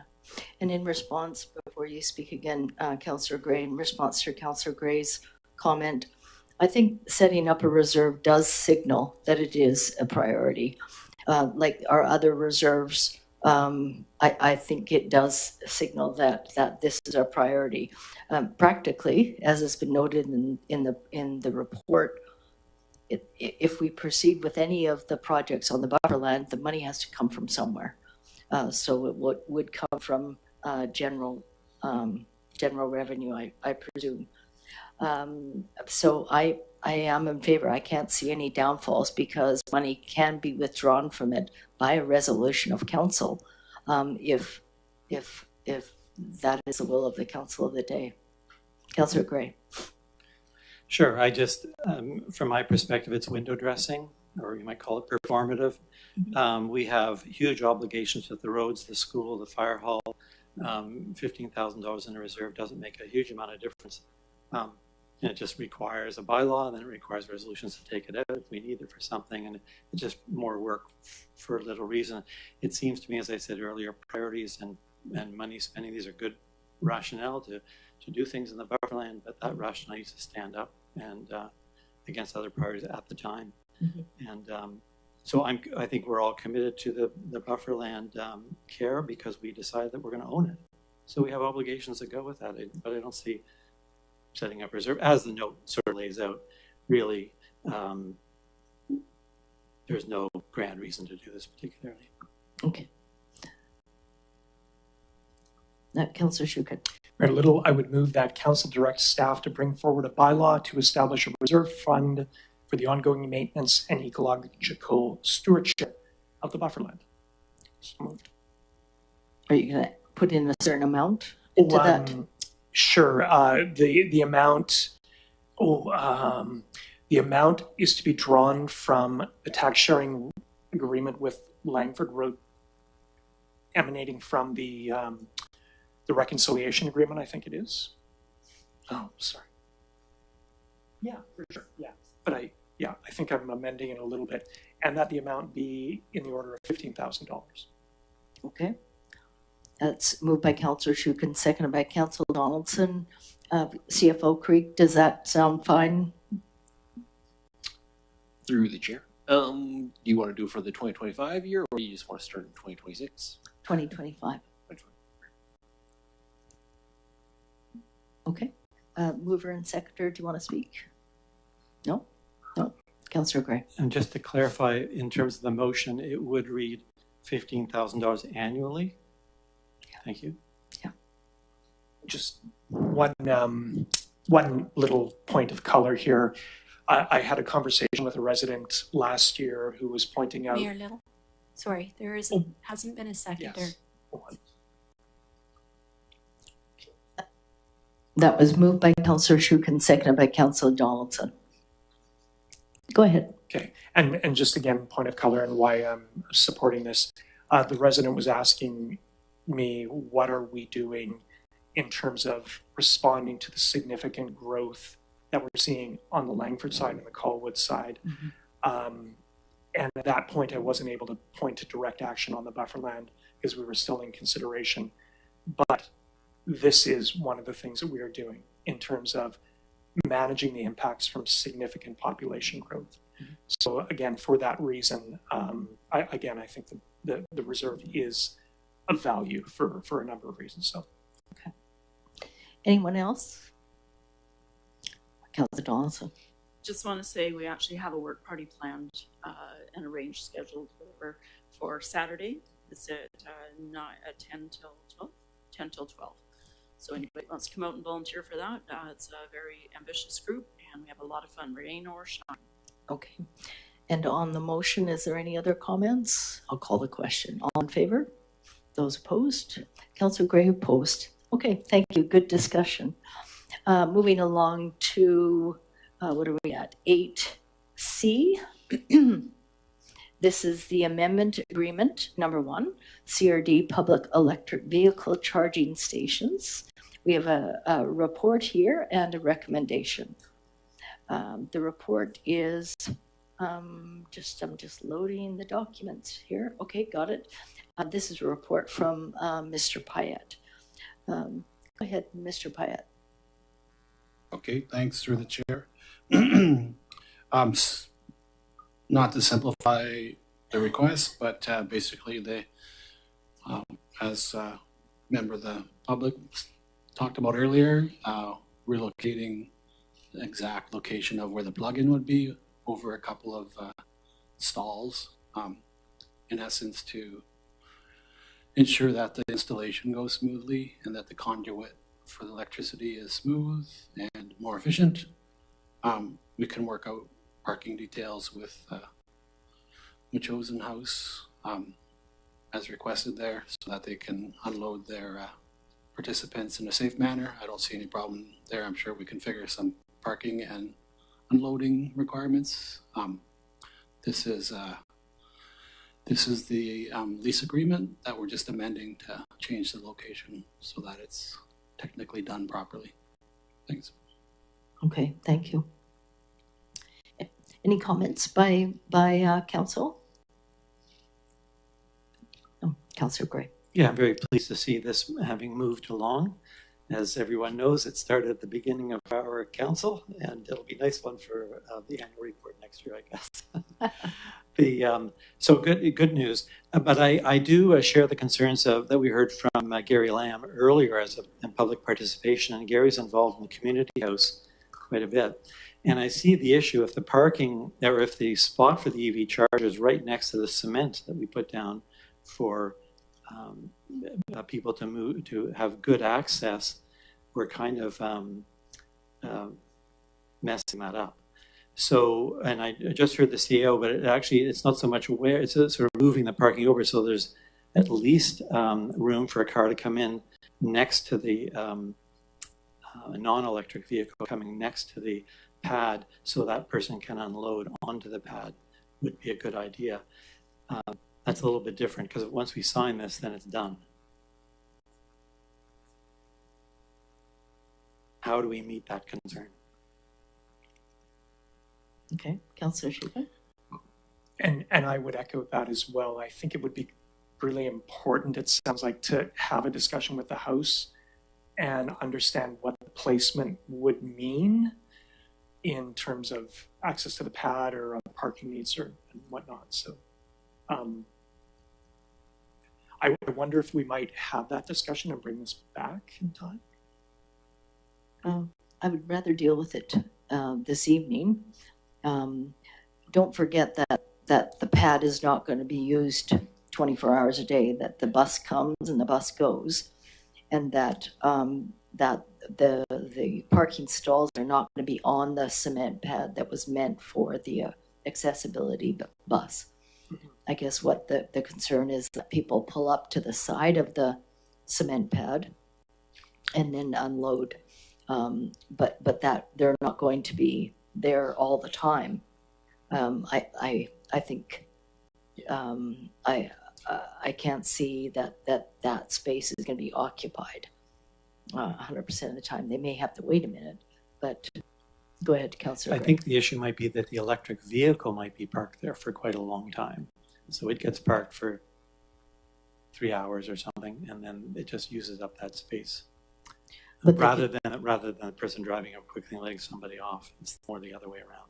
But actually, it would be better if the person drove into the other side of the cement pad, because then they could let their passenger out directly onto the cement pad, as opposed to the driver side. You see what I mean? If they backed in, you mean to get the person on the correct side? I'm not sure. I'd have to go and look at. So if you're looking at the community house from the parking lot, you're on the cement pad. If the person pulls up on the right-hand side of the pad, it's the driver door that is going to get out onto the cement pad. Not the person with the wheelchair. Not the person in the wheelchair. So the better place would be on the other side, which is not where the EV station pad is. Yeah, no, I'm just looking at the diagram. I'm not sure that's correct. Am I correct in my assumption there?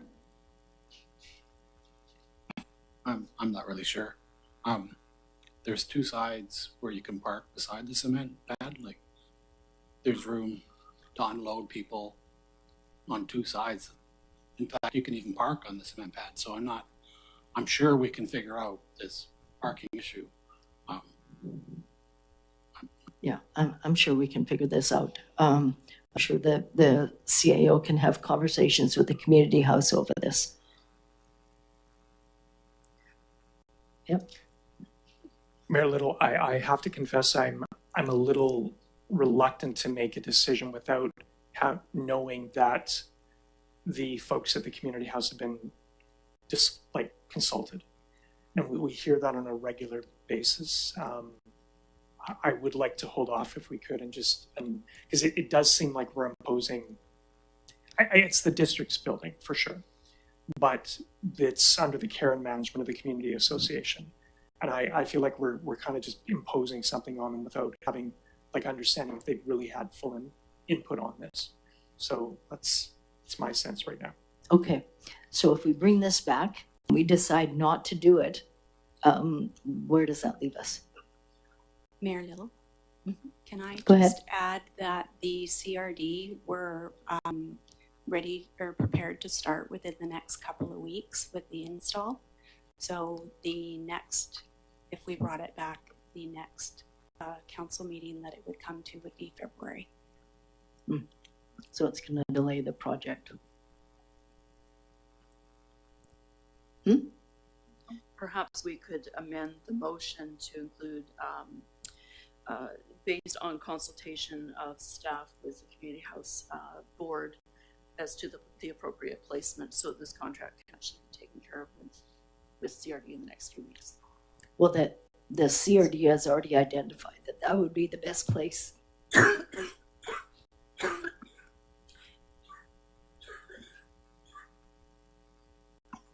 Through the chair, the CRD contractors, along with the electrical engineering contractor, have identified that location as the best location to install have access to the house and the crawl space and the electrical panel, but as well as install the conduit underground. And it would mean the least amount of boring underground for the conduit. Yeah, so my because I am not as familiar with it, I know where it's all located. The original site is quite a distance away. I'm just wondering if one stall over, as it's been identified, maybe is impacting the disability parking or accessibility parking rather. If one stall over, and again, that might work. It wouldn't be too much of a distance for coring, but as I'm not the expert and I'm not the boots on the ground as much as the staff, the contractor, and the house board, maybe it's a compromise. Ooh.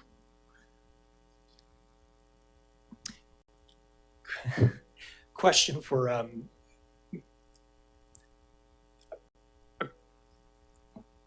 Mr. Payette or Ms. Hanson.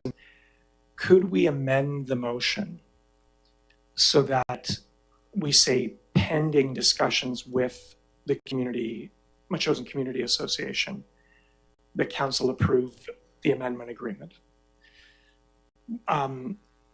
With the understanding that we're looking at where, like, the easiest way to do the boring and the technical work, left, right, center. So maybe there's a bit of a discussion that has to go on. But again, the key amendment would be pending for the discussions with the community association. We approve the amendment agreement. Like it? I bet. You're wanting to approve the amendment pending? the pending part might,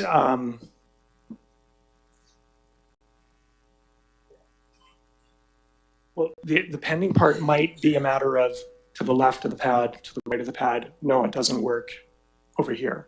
But it sounds like, I mean, a subtle movement might be kind of the order of the day. So.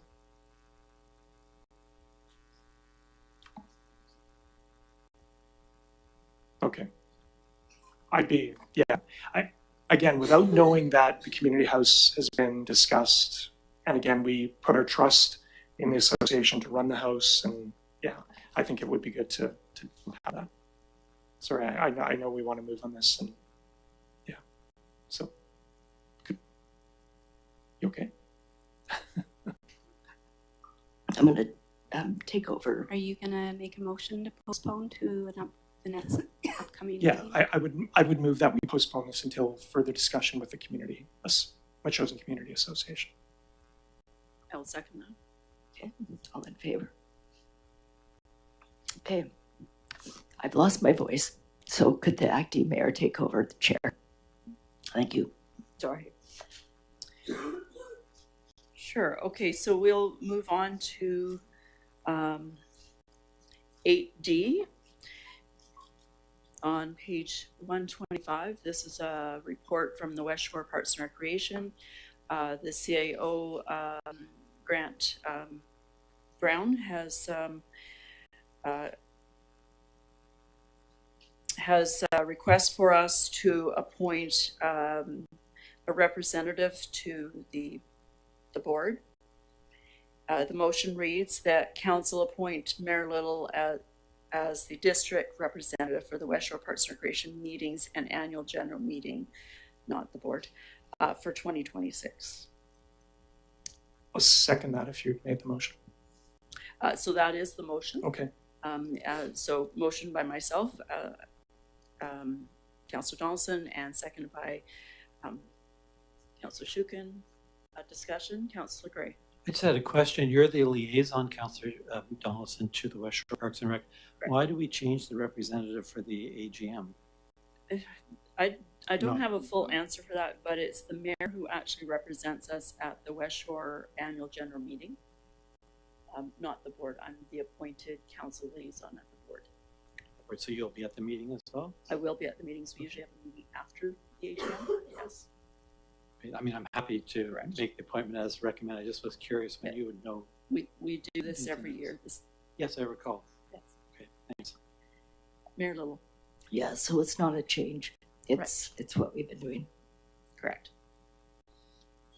Councillor Shukin. I'll note that the meeting is in June as well, so by that time, Mayor Little's cough will probably be subsided. So. Yes. Okay, so I'll call the question. All in favor? Carried. Thank you. Moving on to section 9, reports for information. The 2025 year-end West Shore Parks and Recreation Facility Master Plan Progress Report is in the package this evening. And it explains, and I've reported that in my previous councillor's update as to what has taken place. And as you know, you've also engaged in the participation of council engagement. The consultants went to all the councils for input, and I thank you for that input. Each of you had something to say, both positive, constructive, in some cases maybe negative that didn't work for our particular community. This has been very valuable for the board as well. They were consulted as well as the public was consulted. And so one of the things that is in this report is that this will be to develop a 10 to 20 year roadmap for addressing the growing sport and recreation needs of the community. Seeing that we have some input that they want to take a little bit more time to consider. To date, we have spent $127,747. The total budget for the master plan was $140,000. So they are thinking that this will actually be extended a bit more for, thought I saw it here about more, I think what it was is to, oh yes, here we are, any no, that's not, what is it here? Have resulted in anticipated expansion of project scope, which has pushed the project into 2026. So they're looking to update some of that information and the timeline. And so any extra costs, the West Shore Parks and Recreation Society will be borne those costs in their operating budget. So the motion this evening is that that the West Shore Parks and Recreation Facility Master Plan Progress Report is received for information. So moved by myself, Councillor Donaldson, seconded by Councillor Shukin. Any discussion? Seeing none, call the question. All in favor? And that is carried. Moving on to 9B, Wildwise Society Year-End Report and Financials on page 129.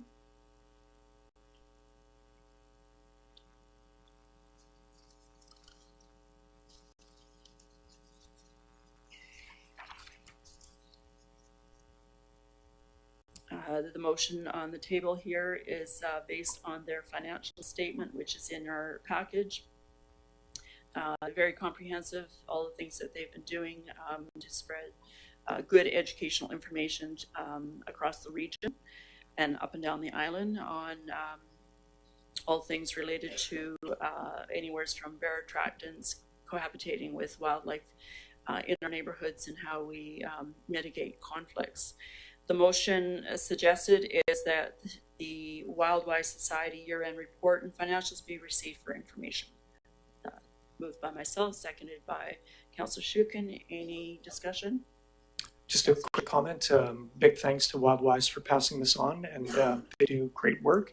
Just small little sample of that, or example is we see their signs in our neighborhood all the time. So, yeah. One other thing too, we all had a calendar in our mailboxes, and there's a fabulous photo of, I think it's a gray whale that was taken by Molly Cameron. So, yeah, breaching or doing something. So, yeah. Well, thank you. So, yeah, I call the question. All in favor? Carried. Thank you. And on to C, the Compost Education Center year-end report. Again, another group that's doing great work in educating all ages of people about growing components. The motion here is that the Compost Education Center report be received for information. Moved by myself. I need a seconder. Second by Councillor Gray. Any comments, discussion? Seeing none, I call the question. All in favor? Carried. Thank you. On to D, District of Metchosin Building Inspection Department Report, November and December 2025. This is page 147. Motion is that the District of Metchosin Building Inspection Department reports from November and December 2025 be received for information. So moved by myself, Councillor Donaldson. Need a seconder, Councillor Gray. Any comments, discussion? Seeing none, call the question. All in favor? Carried.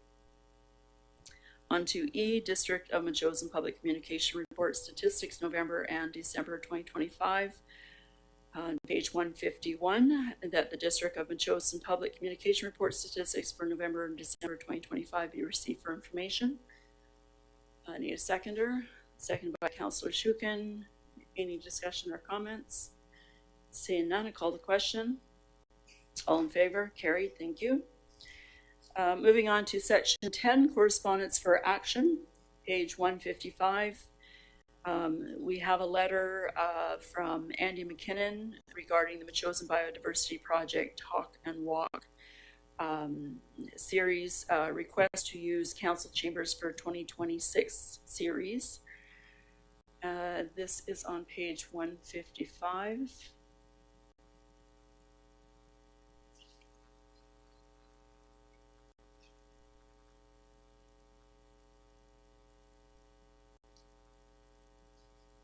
Okay, oh, here we are. Okay, Would anybody like to start discussion on this?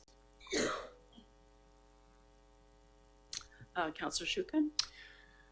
So just pass on a big thanks to Mr. McKim and Mr. Luther for all the work that they have previously done on the Talk and Walk series. I think like everyone here, I've been to many of these events.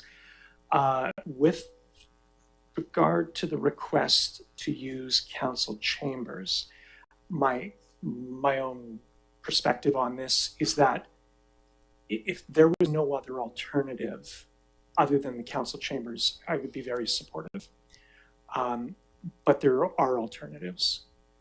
There's the school, notably 3 classrooms there at present. There's the community house. There's the DIY room back to the school again. And all of these can be accessed with very little cost. And I say that within the context too of the decision to move non-council, non-advisory committee meetings out of the chamber. And so, for example, we've even semi-related meetings that I've had, I've actually booked the room at the hall. Sometimes we can get it for free, and sometimes they're of a nature where I've actually had to pay to meet. So I've taken that seriously. But the other thing too is we have a number of other community groups that do great work in the community. I'm thinking about, for example, Machosen Learning Group. They have held meetings at the school as well. Friends of the Bufferland, we've met at the school as well. MISC, the Machosen Invasive Species Collective, they actually meet outside. The Machosen Day Committee, they meet in random places as well. So I think just in terms of being consistent, I think that we should open things up to meeting at the school and encourage the Talk and Walk folks to have a donation bin, which I'm happy to contribute to in terms of the cost. I think it's $15 an hour to rent the a school classroom. So, yeah. Anybody else? Councillor Gray? Sure, I take a different perspective. I'm not aware of this having been discussed previously by council. This group has been using the council chambers now for 2 decades. I think that if a decision was reached to move them out, similar to our last discussion, it's important to have a conversation with the people involved. And so this seems like it's happened, and now they're not here, and I'm not sure exactly why. I heard that part of the issue was the AV equipment, but as I say, these guys have been here, the guys and gals have been here for 20 years coming in. I took a look. Their use in the number of Talk and Walks in the last 2 years has been four times per year. I think withdrawing support from another community group just as a bad record. I think that we can work together for a solution if it's the AV things and continue to allow them to be here. I noticed that we have a policy that Council may approve by resolution the occasional use of the council chamber by a non-profit, Machosen-based group and organization, subject to a security deposit and the commissioner or a council member being in attendance. I'd be happy to attend the meetings in 2026. So I'd like to move that council permit the Machosen Biodiversity Project to use council chambers on occasion for their Talk and Walk series with some snacks. And as I say, and I'll attend. Do we have a seconder for that motion?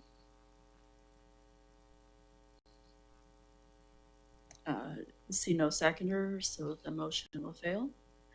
Any other discussion? Mayor Little? Yeah, I'll just comment that our decision in no way reflects our thanks to this community group. It has been functioning exceptionally well, and these are exceptionally valuable talks within our community. However, it doesn't really fit into our policy, although we can make exceptions. Unfortunately, we'd have to make exceptions for other community groups as well. We are trying to encourage people to use the school. We're not denying them access. it's $15, $15 per hour at the school. I don't know how much it would be at the community house, and I think we should be encouraging groups to use those centers. And actually, there's at the school there is it's as accessible as this room. There's not carpet. I think we've been told, or actually the staff have been told, that this should remain as a council chamber, and it shouldn't be for external groups. We have had problems with the microphones, which are very expensive, and we still haven't got it right with them. I'm just not in favor of anybody outside of what is defined in the policy using this. Thank you. Okay, and I'd just like to share my perspective on my experience of using this facility a number of years ago when I was the commissioner of the 14th Wanafuka Scouting Group. We did gravitate from homes to using the chamber because it was entry level. And at that time, our sponsor, who attended for 22 years straight, was an elderly gentleman who I would pick up at Mackey Lodge, and this was much easier to get into. Fast forward to recent years, I have also sponsored the ability for the Machosen Grown group, which is a gardening group, to have a couple of meeting sessions here. Certainly the equestrians, our drill team has met here. And so what has occurred is because we've invested more and more over the years, not just this term, but we had a TV installed, I believe, last term or the term before. And the technology has, as Mayor Little said, is also an investment. It is a place of governance, and this is what I've been encouraged from staff in the last few years, which is why the groups that I've been working with that are not governance group have been encouraged to conduct their business elsewhere. And as an example, I know that the equestrians have met at the house, as well as the scouts have also met there. I've been involved with different groups that my colleague Councillor Shukin has with the school. There's also a room in the community hall, I believe, upstairs that could be used. So yes, there are lots of options. The pavilion's another wonderful place. It's outdoors, it's undercover.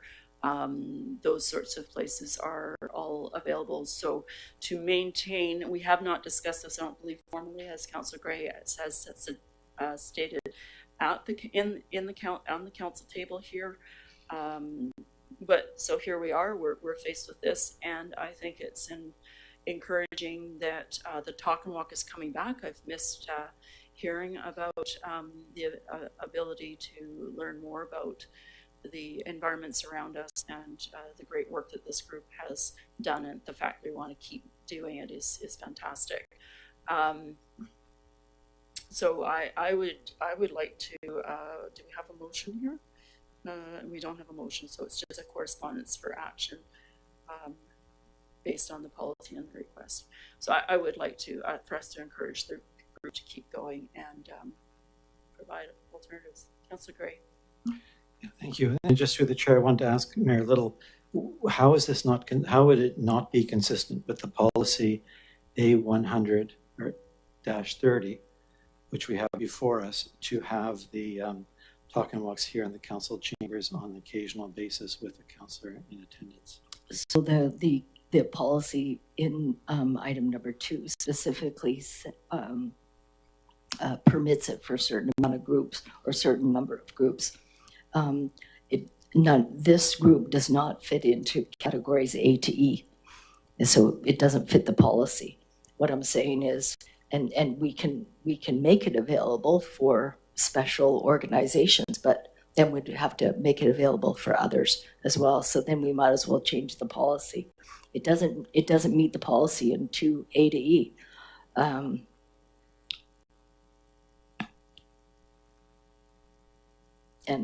And a policy item number 3, it doesn't meet that either.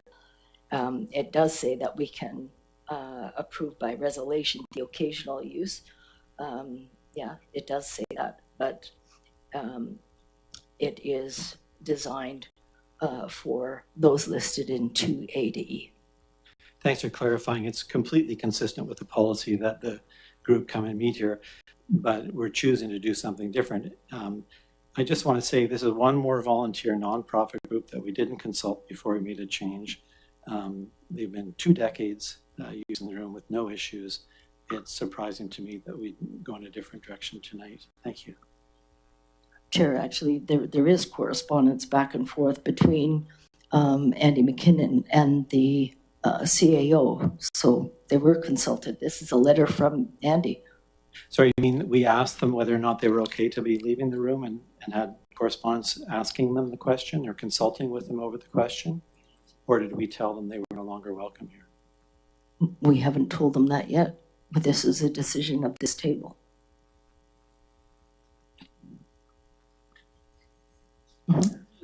Yeah, and Councillor the one thing I would say again is that there are alternatives, and it sounds to me like the bulk of us who are meeting with external groups have taken to heart the goal of getting those meetings out of the chamber and using alternative spaces. So for example, the grounds group, where we have over a dozen representatives from the various groups on the grounds. We actually meet at the school now.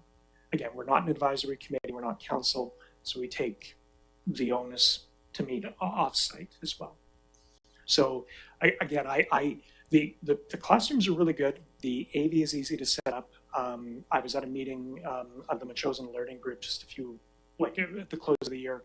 There were 44 people in the room, and the venue, I think, served very well. So under the policy, you'd be able to meet here in the grounds group. There's no reason not to. 2E, external committees to which a Metchosin councillor sits, provided the councillor has been appointed by council for that committee. And we have done that. So you've moved it for some reason, but don't know why. Okay, so again, we go back to the direction we've had from staff that the audio equipment is sensitive. It has been, as we've seen, it's been disrupted from time to time, and also the fact that, case in point, there are alternative spaces to meet that are easy to access. So I'll leave it at that. Sure, I don't recall the discussion at council on all that. Correct. We have not discussed it at council. I believe that's why it's here at the table now. We have been encouraged, obviously individually, by staff of the quality that our equipment is and the investment, including the public, have said, we still need to improve on that because there's still the audio is not working as well for the people who sit in the back. The live stream is working perfectly well. There's still more work to do. So we have been encouraged by staff to encourage our groups, our people, our residents to use the other facilities, which we have clearly a plethora of, to use. Otherwise, they also sit vacant. So this is a place of governance, this chamber, and I suspect this is why we've also been encouraged that perhaps the policy needs to be updated. I don't know if the emergency program even meets here anymore, or if they're meeting at the fire hall. I'm not certain of that. The Citizens Advisory Committee of the William Head Institution, I'm not even sure if we have anybody appointed to that or if it exists. So not to open up another topic here, but maybe there's some changes that need to be addressed with the policy. Yeah, we meet at the prison. Oh, you do? Okay. Thanks for the background. I guess I'm not a liaison to any groups that are individually meeting here that need to be moved, so I wasn't part of the group hearing individually about moving groups out of here. But there we have it. I'm happy to move on to another agenda. Okay, so there's no motion required here. This is just correspondence for action. I suspect that staff will be Just move receipt. Move receipt, thank you. Second by Councillor Mayer, and or Mayor Lillis, say, Council Mayor. Any further discussion? No. Seeing none, I'll call the question. All in favor? Carried. Thank you very much. Next correspondence for action is 10B, Anna Whiten, Metchosin Equestrian Society, request for approval in principle for site improvements to leased area. Does anybody wish to start the conversation on this topic? This is on page 159 of your agenda.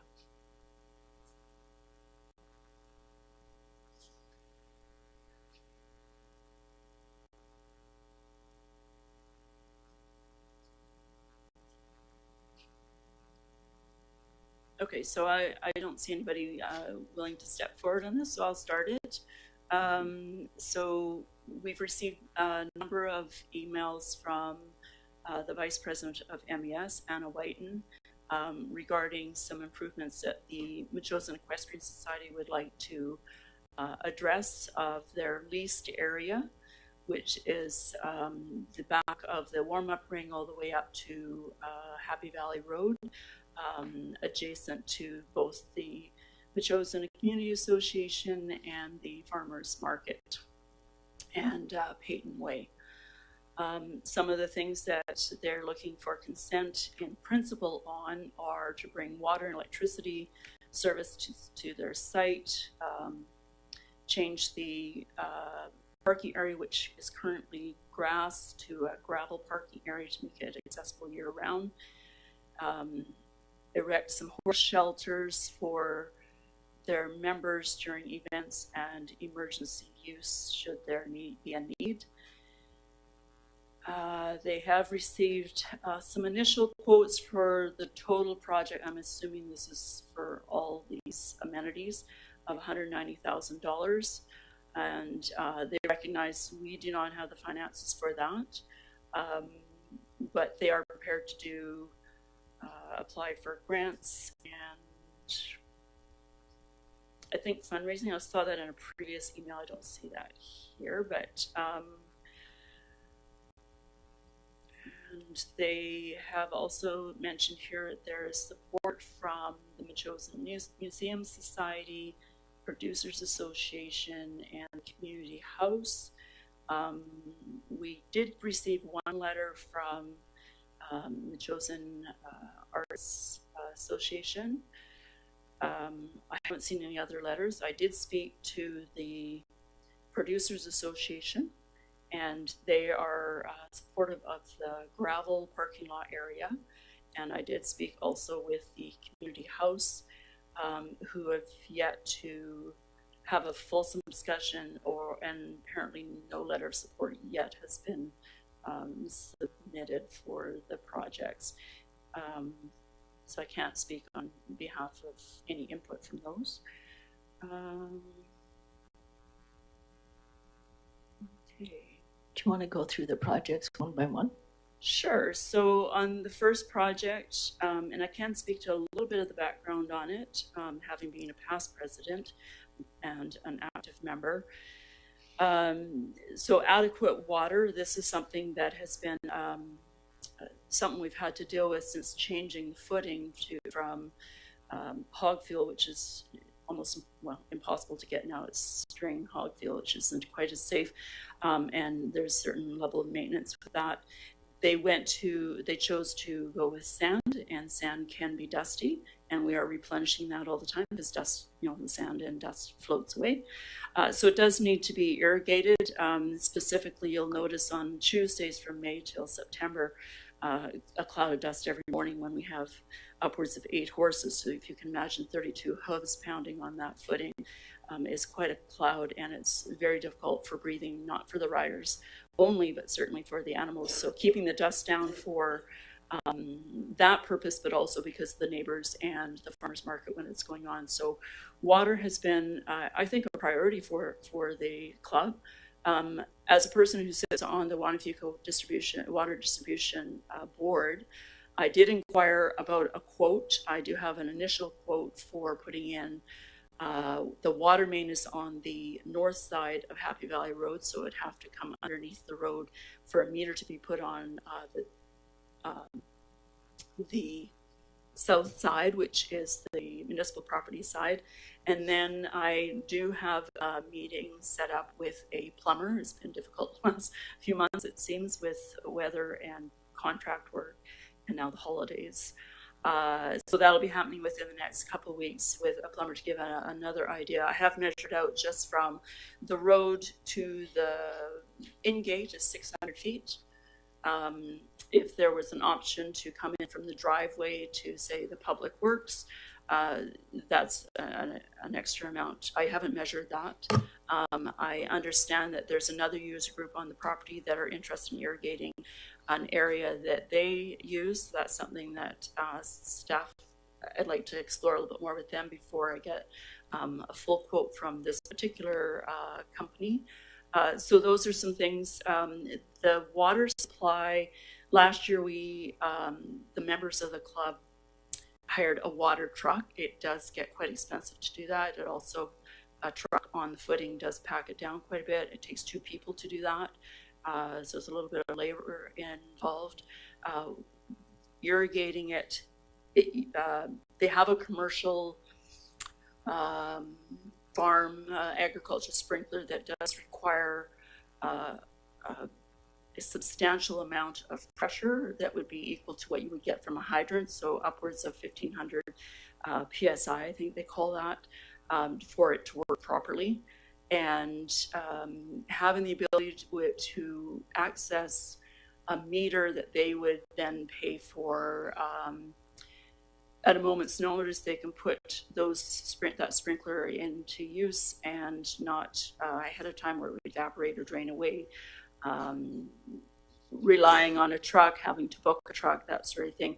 So this allows them to be more independent.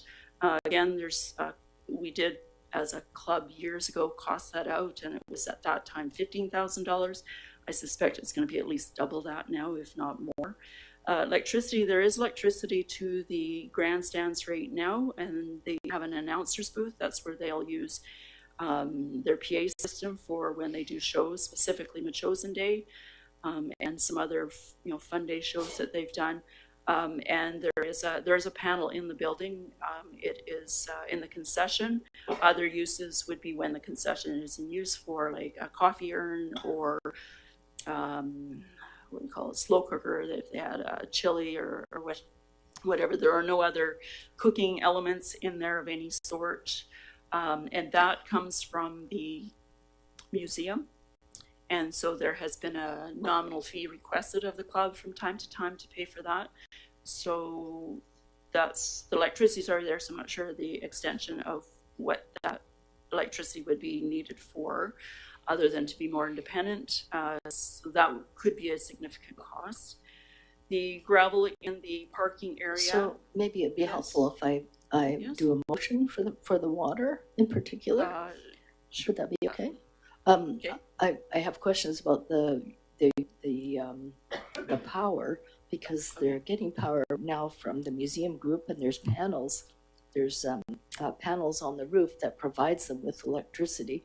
I think it's worked out to be a pretty good arrangement.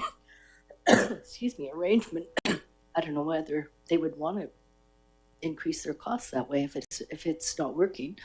But I'd be willing to say that I'm in agreement in principle, with them bringing in adequate water. Okay, so we have a motion on the table to agree in principle for the adequate water. Seconded, Councillor Shukin. Any discussion? So can I just ask? Yes, absolutely. So the request is provide us a letter of consent in principle. So this would be, the motion is to provide a letter of consent in principle for the MES for water and electricity service. We're just addressing the water part at the moment. Is that correct, Mayor Lowell? Yes. Yeah, her motion is just the water. Just the water. Okay. And typically, I think you run a water line, you put an electrical line in the ditch. It's a good way of doing things, save a lot of money. If they want electricity out there, would generally come in the same ditch that they dig for the water. So I imagine that's why they do it at the same time. Yeah. At the moment, there's an extension cord that goes across from the No, the electricity is actually all underground. That was put in by there's documentation on that actually with MES. I know that there was members of the museum that were involved with that to get the panel to the concession. There's a panel there. I did show that actually to their current president of the Museum Society. Well, I'm happy to support both water and electricity, but the motion's only for a letter of consent in principle about water. For water, yes. Okay, and so we have a mover and a seconder. Any other discussion for water? Okay, seeing none, call the question. All in favor for exploring the water? Thank you very much. Carried. So can you comment on the electricity? Is there a greater need for that? I don't know, but if it's okay with council, we do have two members of the society here. Actually, the authors of this letter. If you're okay, we can actually have them come to the podium and ask them. Is this? Sure, I'm happy to move a motion too that we give them a letter of consent in principle for the MES to put in electricity. Okay, so I would ask that Stella French and Anna Whiten come to the podium and explain to us the needs for more electricity. Councillor please. Donaldson? Yes. Could we get a seconder for the motion first, please? For the water? Oh, the electricity. Okay, seconded by Councillor Shukin. Okay, now we're open for discussion. So ladies, can you come to the podium, please?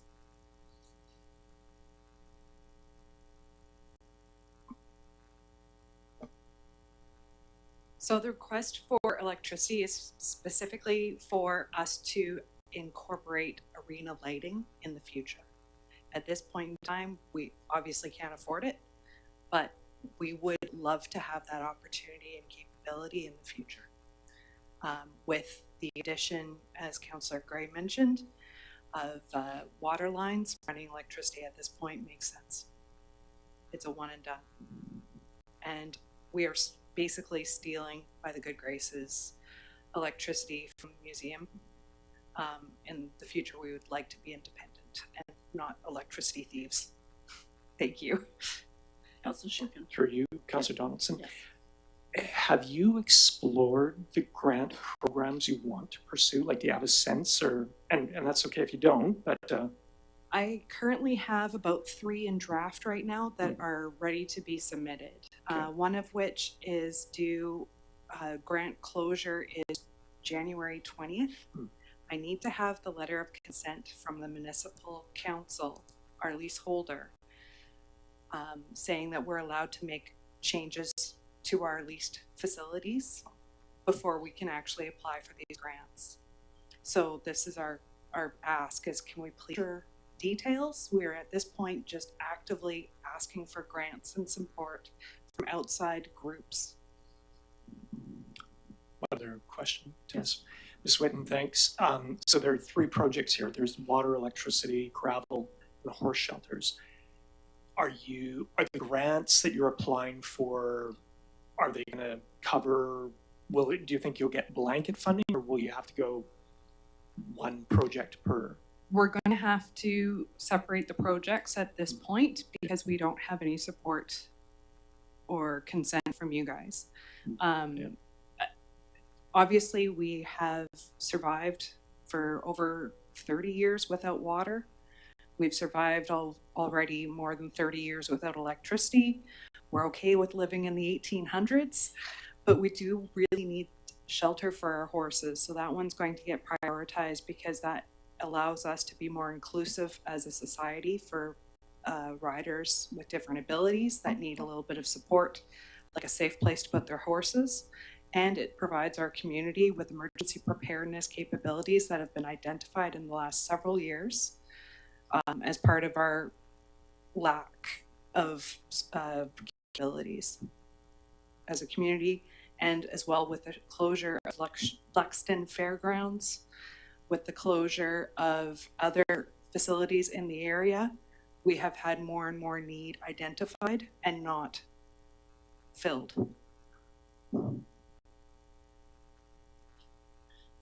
Mayor Little. Yeah, thank you. And thank you for answering some of our questions. Since we're talking about other projects, or do you want to just deal with the motion on the table, which is electricity? Let's do that. That's Yes. cleaner. Okay, so regarding the electricity, if you feel you need to have, be independent, I was hoping that all the groups would be collaborating and there wouldn't be any issues, but if you feel that you need to be independent in your electricity, I would support you. Ultimately, our long-term goal would be to have arena lighting that we could use in the evenings. We would not feel comfortable asking the Museum Society to provide us with electricity for that. And then the other question that I have, is there sufficient interest in having riding at night? Presumably it would be in the winter when many of the times we have rain. I'm just wondering, it's not covered.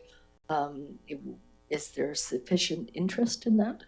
Absolutely. Right now we have Thursday evening practices taking place in Saanich at a partnership location that we've been utilizing because we don't have parking or lighting at our location. Is that a covered venue or uncovered? It is covered and uncovered. They have outdoor spaces as well as indoor spaces. All are lit and have parking, ample parking and stalls. Okay. And Okay, so I have two queries about the electricity. This was brought up a number of years ago from a past president before my time. And it never came to fruition because as volunteers keep moving on. There is a dark sky policy that we do have in the district, so any lighting would affect neighbors not even closest to us here, but because there's not a lot of trees, it would affect other neighbors. So there's certain criteria that would need to be addressed in that regard. I'm currently riding in an arena right now that has night lighting, and it's all solar, even with trees around. So is that something that could be considered in the interim? I can speak to that. I think we are looking for step number one. We can't do anything without money. We can't do anything about money until we have principle in kind. Once we have that, we can get money, and then we can look at the hows and the whats and the wherefores. Okay, great. Any other questions, Council, on electricity? Okay, do we have a motion that would support consent in principle for electrical services with the information you've heard this evening? I think Councillor Gray put a motion on the Oh, I'm table and sorry. it was seconded. Okay, Yeah. any other discussion? Yeah, I guess I would just offer that to the proponents that there is this issue of the dark sky on the district properties, and so that may be something to look at, before you put the money in. On the other hand, I understand the general idea, but the electrical line is not very expensive. I know there are money issues, but not so expensive if there are water lines going in. So I think it's probably a good idea, regardless of what the future might hold, that would be a decision on your side, knowing that arena lighting is not a slam dunk. Thank you. Okay, Councillor Kupano, any other comments? Okay, call the question. All in favor of electricity? Carried. Thank you. We'll move on to the gravel for the existing parking lot to make it accessible year-round. We cordoned off that area a number of years ago because it got really muddy in the winter. And so members were encouraged to park in the gravel area. There's no market going on in the winter, so there's areas to park up and down without interfering with the parking at the community house, and there's parking up by the parking area where the grandstand is only on weekends because that area does get used by walkers and visitors, and it's a gravel area. No parking inside the market, of course. And generally, in the 35 plus years that arena has been there, there have not been shows in the winter. So we've been very careful to not have mud where the grass is. The grass there used to be more grass on the closest to the community house, and that has changed over. We still got some grass down there, but there was an expansion of parking for the community house, so there was some gravel put there. In speaking to two people of the community house board, Their concern was keeping grass where the tent goes for the garage sale.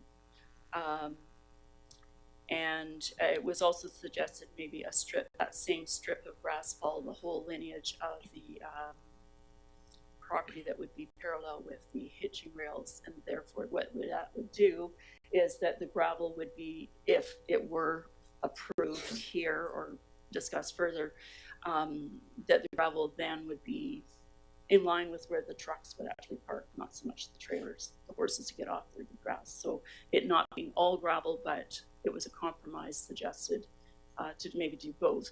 The other thing was for us to think about how much does it cost us for our staff to mow compared to how much it's going to cost to maintain potholes, or would that cost be transferred over to billing the equestrian club? Because we've already experienced pothole remediation at the house, and I have no idea what those costs are for our staff. So those are some of the things that came out of that conversation. Okay, so gravel, Councillor Shuken. So through a question to you, through you, Councillor Donaldson. So the map I'm looking at shows gravel going all the way to the community house spot, or in front of the community house. And have you talked to them? We have talked to both their president and their vice president. Okay. We are meeting with them next Saturday. They're doing a walk around for their garage sale. We have discussed, and they are inquiring of their Titan tents if they're, because Titan tents are put up all the time, not on grass, and what their systems are and what the options are for that. So next Saturday, we're meeting with them and trying to work as good neighbors to do what we both need. And, sorry. And also to add, at this point, we are not, or we are anticipating keeping 10 feet in front of the hitching posts as grass for the comfort of our horses. So that drawing isn't particularly to scale because it is a large area, but under the shade of the trees that are there, the hitching posts are there, and then there would be a 10-foot strip in front of which would be grass. It does go hand in hand with the ditch for the water and power, right? Once we have that ground torn up, it has to be remediated somehow.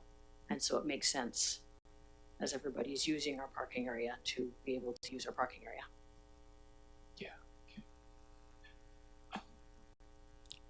The benefit of having grass, as you know, does help with anything that leaches out of any of the vehicles that park there, not just the rigs. And it helps filter what goes into that ditch, because that ditch actually empties eventually into Bilson Creek at the end of Hillman. So those are things for us to consider as well. Yeah. Councillor Schumann.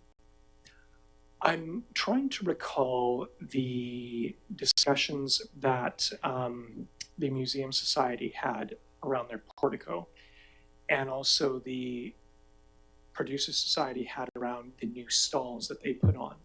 Now, I'm trying to recall because I think they brought this to the grounds group, which you both have attended, and discussed it with them and heard comments and all that. And then there was a site visit with certain people.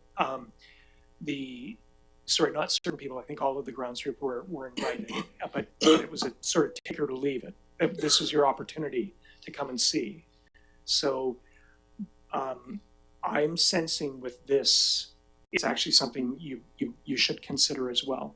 Gravel, I can see the sense of it in terms of parking, but it would be a fairly major change to an important community spot, given Chosen Day, the events you put on, and also the garage sale as well.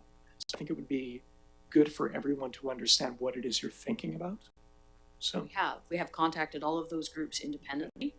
As soon as there is a meeting of all the grounds, we'll do it there.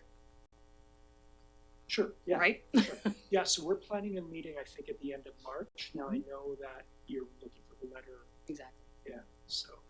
Okay. But this is just in principle, so I'm assuming, and maybe you can correct me, Councillor Schuken, that usually when there's a request to alter the landscape, so as it were, that the grounds group personnel get together on site each time. So these each projects probably need to be visited at those different times, and to get the cooperation from the grounds groups. Yeah. Certainly staff will need to have some input on some things too. Yeah. Councillor Gray. Yeah, not a question, but just a comment that the question that raised to me, I didn't think about the tents or all those other ideas, but rather the upkeep costs. So I understand the group can hopefully get the money from a grant to put in this gravel. But last night I drove through the current parking lot at the community house, and once again it needs to be redone. So I don't. Time kind of has changed from being on this council, so I don't remember, but it wasn't too long ago we had that all redone. The staff redid it all too, and it looked pretty nice. And now we're back at kind of a difficult parking lot again. So if we take a much larger area and convert it, my concern is it's just money concern, not opposed to the idea, but the money concern about beyond the other issues that have been raised. What's it going to cost to keep that proper? It looks to be maybe double the size of the current lot, doubling the size. Having driven through that tonight, one thing I see as a difference is that that is a driveway thoroughfare, and we're talking about just off that beaten path, right? We can even delineate somehow that it's not the driveway, right? Yeah, I was just noticing this problem that we've got with the gravel, and again, I get the idea, and it's the timing to do it. Just how do we manage the ongoing costs?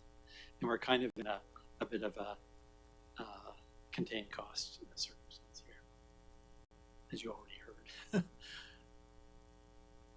Councillor Shukin. What I'm sensing might happen is, well, I'm wondering, there's an application made for a grant. The grant comes, there's the potential of that money, but then there's a second visit to council because there will have to be some level of permission, especially with the water and the power, there will be permits needed. So I'm generally okay to go ahead and support the letter for these projects, and I'd like to talk about the horse shelters a little bit more. But I think before actual work gets done, there's a second check-in needed with all of the stakeholders, and especially with staff as well. So, yeah. That's part of my letter. Great. Yes. Okay. Yeah. So, and you ladies may recall that the independent operators have done work for the equestrians. They actually put in the footing, and I think that is a big freebie. They're a group of equipment operators, as their name suggests, that do in-kind work for organizations. They've done work for MES, they've done it for Camp Bernard, they did some parking lot work for the Victoria Motorcycle Club, as well as I believe they did some work for the Beaver Lake Horse Club as well. So that's not necessarily a grant per se, but that is in-kind work, and it's huge. So that's something that can almost be moved on fairly quickly without worrying about funds and grants and whatnot. Before we can apply to them, we need your consent. I understand. We haven't forgotten. We're still deliberating on Mayor Little. Yeah, I have a little bit of concern about the gravel as well, particularly with what Councillor Gray had mentioned, that the upkeep and the maintenance. But also, I'm just wondering if I can ask through the chair to the CAO if we need ALC consent since we're modifying there, and then also with this structure, do we have to petition the ALC for that, similarly to what the cricketers had to go through when they modified the field? They had to apply to the ALC. So I think that will also be in your saying yes. Okay, so in this case, for modifications such as this, and then the stands that you wanted to make, we'd have to make an application. You'd have to make an application through us to the Agricultural Land Commission for the modification of this land, since it's in the ALR. It's just the regulation. So I have a little bit of concerns with the gravel. Okay, so, we have a motion for this one? No. I'm sorry, one point of clarification. The ALC and the gravel, is that consistent with ALR land or not? I think, sorry, it's not. Okay. The stalls, I think. Any altercation to the land has to go through the ALC, Gotcha. unless it's Yeah. a 10 by 10. Yeah, yeah. Which is what the portico was. And then that still had a process to go through as well, because there's building inspector, engineer, there were numerous other levels. Okay. I have to say with that, and with the fact that we don't have a clear letter of support or an indication from the community association, I want to park this one. I think it's appropriate to park. And I apologize for that. I know you're wanting to move ahead. Between the fact that gravel isn't the magic answer to everything as we're seeing, and the use of the space for a few events, I'm reluctant to be open to a change right now without fully knowing that everyone is on side, especially knowing that it does have to go through an ALR approval. So, Okay. Any other comments on that? No? Okay, so we will move on to the next one. The next one is the horse shelters. These are the as previously described to us and in letters, the portable horse shelters for emergency preparedness was the original intent, I believe, of those, and then came back to us for an addition of some form of roof. This would house 6 stalls, whether it's for horses or livestock. This came to us earlier in 2025, I think spring, maybe March. At that time, CIO Payette had sent us a note for some input on that. I don't know what anybody else did, but I gave a page and a half of input. From my own perspective, I didn't rely on my own coaching background or knowledge. I actually contacted other coaches who I know are familiar with the arena and other facilities. And so I kind of did my homework on that. So before I comment further, I'd like to hear what council's thoughts are, because this has come to us a couple times. Anna has come and done a PowerPoint presentation, I believe last June, on the shelters as well. Councilor Shukin? I have to confess, I have no objection to this that I can really think about. I know it's a change, and we'll have to get some sort of go ahead with the ALR or ALC. I did vote against supporting this when it came as a budget item, because I think there are other, and this was our budget meeting in December. We were asked for $25,000 to $30,000 for it. So I'm open. The design that we see on page 161, it seems very consistent with the producers, what they've got for the farmers market. And again, it is within the lease space of the Equestrian Society. I don't really have an objection, especially if it's just simply a letter in principle, or a letter to indicate support in principle. So, okay. Mayor Little? Yeah, thank you. And if I could ask some questions through the chair. So the inside stalls, have you already purchased the inside stalls? Yes, you have. Okay, so it's just the what are we going to call this? Portico? Pavilion? Stable? The pavilion that you want to build. So is it the intention that these stalls would be in the pavilion permanently 365 days a year? Okay. And how would that practically work in a wildfire situation, do you think? If I was to bring my horse there to keep it safe from Mount Ash or where I live, is there somebody going to be there monitoring and feeding the horses, or how's, I'm just wondering how practical this is. how would you think it would work? This is simply a safe, short-term place for an animal, either a horse or a sheep or anything like that. Yes, they would need to be fed and watered and to have it mucked out.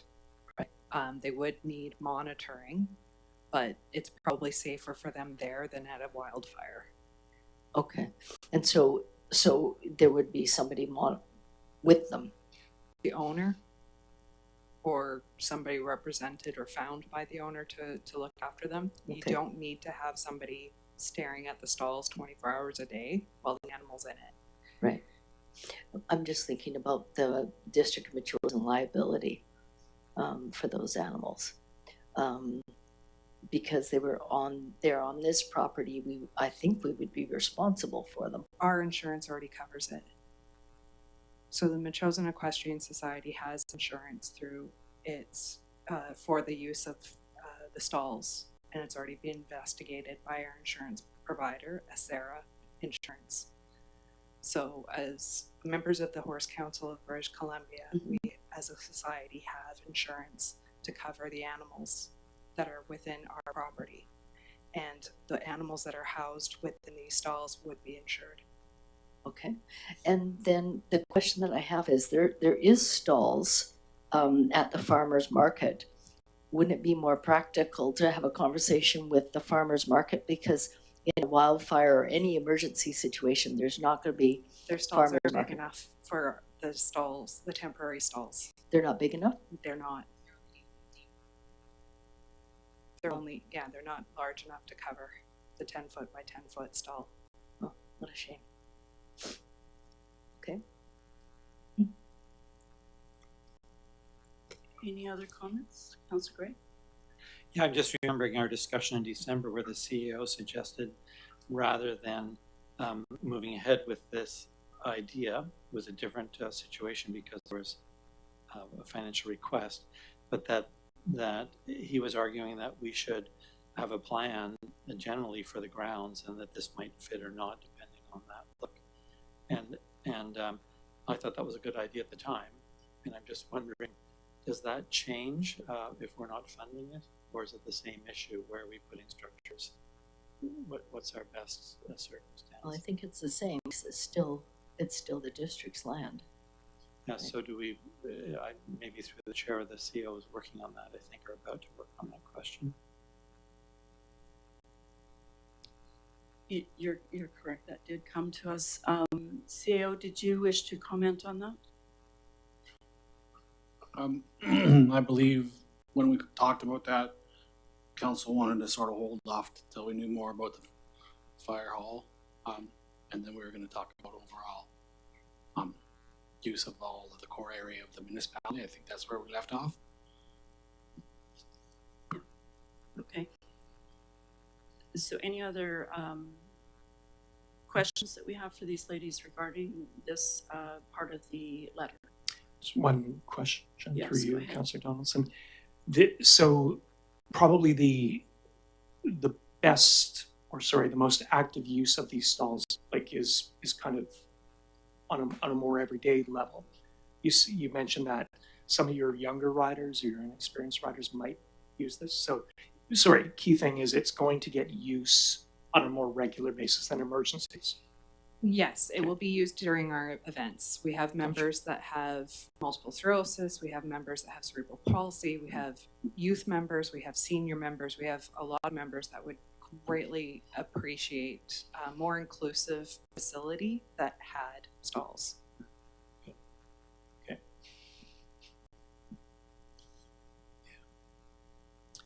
Just a point of order, I guess. For our deputy corporate officer, do we need a motion to go past 10 possible? So we're now at 1:45. Yes, you will before 10 o'clock. Okay. Should we do that now? Thank you. Seconded by Mayor Little. All in favor?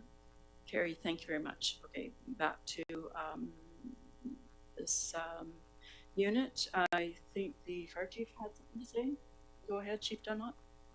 Thank you. Through the chair, just as emergency program coordinator, things have changed with EMCR, and it horses and goats, like our small hobby farm pets, are now considered pets. So that puts an additional onus on us to start thinking about group lodging for animals, right? During for this short-term basis, which is why we were hoping to do something like these emergency stalls. And it's not for, long-term at all. It's just for that short time until we can find another place to put them. And that could be anywhere from, a couple of hours to maybe a day. But if we're thinking about, our group lodging potentially over at the school and people are there, this is close that they can actually come and feed and take care of their animals. And we have to also consider, dogs and cats and, pot-bellied pigs if that's the case. So this is just giving us the tools that we need to take care of our community as we're required to by the provincial regulation. We also, on a side note, we do quite a bit of animal rescue. I mean, I had a couple of goats in the back of my truck not too long ago, right? Where did we put them for a couple of hours? And now we have to, it's true, you're left, but it's true. And having this kind of a stall here would be great because then we can put them in there and lock them up, and now we don't have to clean out goat poop out of the back of the truck.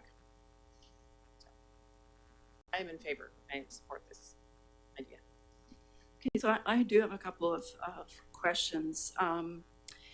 When I think about facilities that do have units like this, and I guess the best one that we all would understand probably more than the others that I had looked into is Saanich Fairgrounds. And Saanich Fairgrounds has quite a number of livestock buildings, as you both know.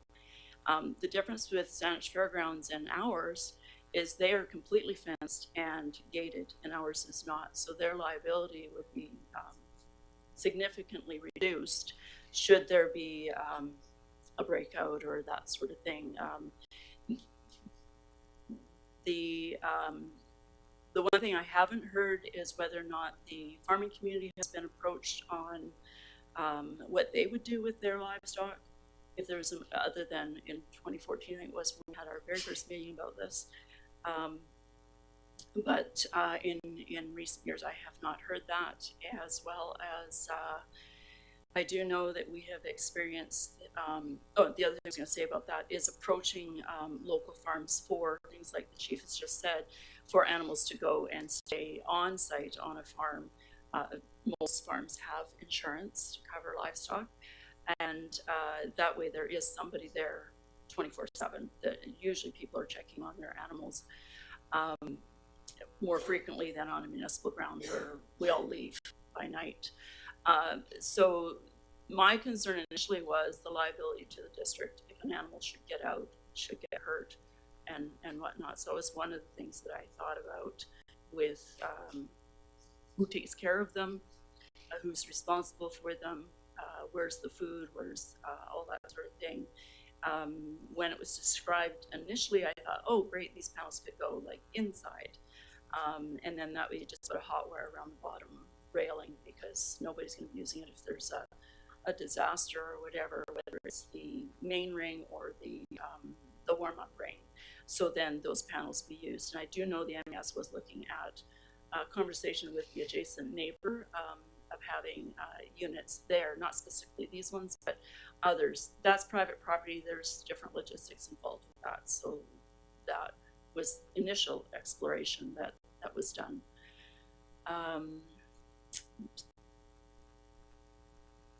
And something that occurred to me over the holidays as we all have been dealing with muddy properties, this is a very grassy area, so probably would have to be excavated and appropriate footing put into it as well.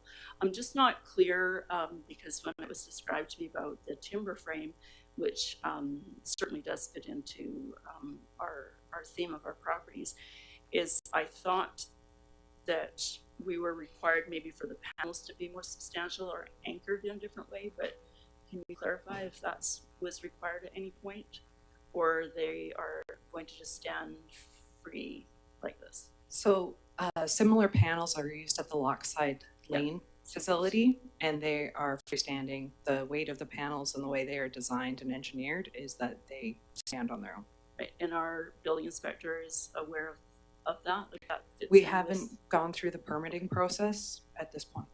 And this Okay, is not for, this is just for consent. Okay, because I did recall seeing something about that with him.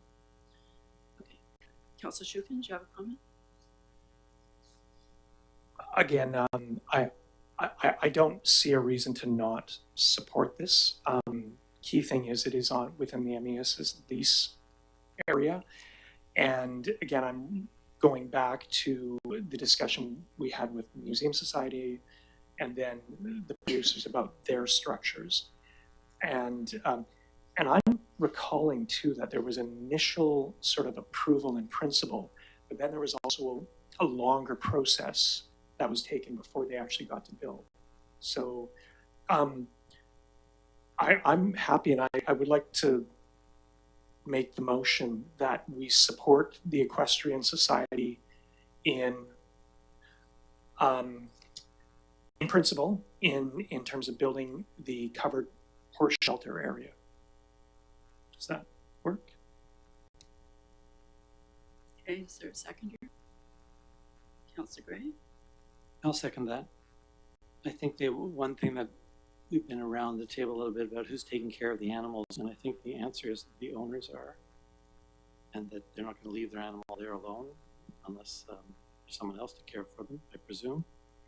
I think the other issue is the liability question, and so what I would suggest, if we pass the motion, that folks talk to the CAO and just confer on your liability clauses so that our CAO can take a look at that as well and then advise us in terms of our liability. Not to take away from what you said, but just to do the other due diligence before you go too far down the path. Because if there's an issue in liability for us, then we'll want to talk. Councillor Shukin? And just really quickly, this is going to take years to unfold, and I hear you have misgivings, Councillor Donaldson, but I think there will be some time to further discuss this, but I think it would be good to get the ball rolling. And it was interesting, again, recalling the portico process. We did have a site visit, and actually there was some interesting feedback that the museum guys got, and I trust that. And I would encourage you to bring this at the next Grounds Group meeting and start that deeper dialogue kind of with the other members as well. So, but yeah, I'm willing to support this and move ahead. Okay. So we got the motion, we got the seconder. I do have another comment, and that is the when we were deliberating with, as you guys, well, not Anna as much, but Stella and then myself, the chief was on site with the museum people with how the parking would be with the rigs, with the museum. And one of the things that came out of there and has come out since then is horse people and non-horse people. And a lot of people, either on Machosen Day, Market Day, or whatever, use this area for picnicking or whatever. How do you foresee using these stalls or paddock areas for, well, actually they're stalls because they're not paddocks, for when there's activities going on, the use of the driveway that goes to there and having non-horse people interfering? Because you will have people kind of coming and going, and there will be a mix. I think we had a pretty good system at the last Machosen Community Day. We worked closely with, all the names escape me here at 10 o'clock at night. We worked closely with them and had traffic control across that driveway. The actual grass area that we're talking about wasn't used for picnicking. It was demonstrations with the vaulters and the petting zoo. Correct. And so the people that are going from the grandstand, would you actually have it all fenced off during that time? Because you're going to need the horses coming and going, but there's going to be people going along the gravel in front of the riding ring and walking to the market because the market's going on. It's heavily traffic area. That's foot traffic. So that is again, there will be potential for mixing non-horse people with horses if that's going to be used at that time. And I think that lends itself more to the conversation around the event happening, right? This is our structures, this is where the traffic flows are, and this is what we need to do about it. Right off the top of my head, that sounds like boring some sheep fencing and keeping the crowd channel where it needs to go. Yeah, I look forward to seeing a risk management plan on that. And I agree with what CAO Payette said about us pursuing a plan for the property as it gets more crowded with events and parking and pedestrian use. Okay, so I'll call the question to, let's see, let me get back to the letter. In principle, consent in principle for erecting a horse shelter. Yeah, well, I'm just reading what it says here, so. Shelter for horses. Well, it's obviously it's an emergency shelter. It's not just a shelter for horses. So we need to keep that in the statement because that's where it started, and that's where it's potentially going, I guess. Okay. So, any further discussion? I've seen none. So I'll call the question. All in favor? Okay, it's carried. Thank you very much. And I think that's everything. Not okay. Thank you, ladies. And now we move on to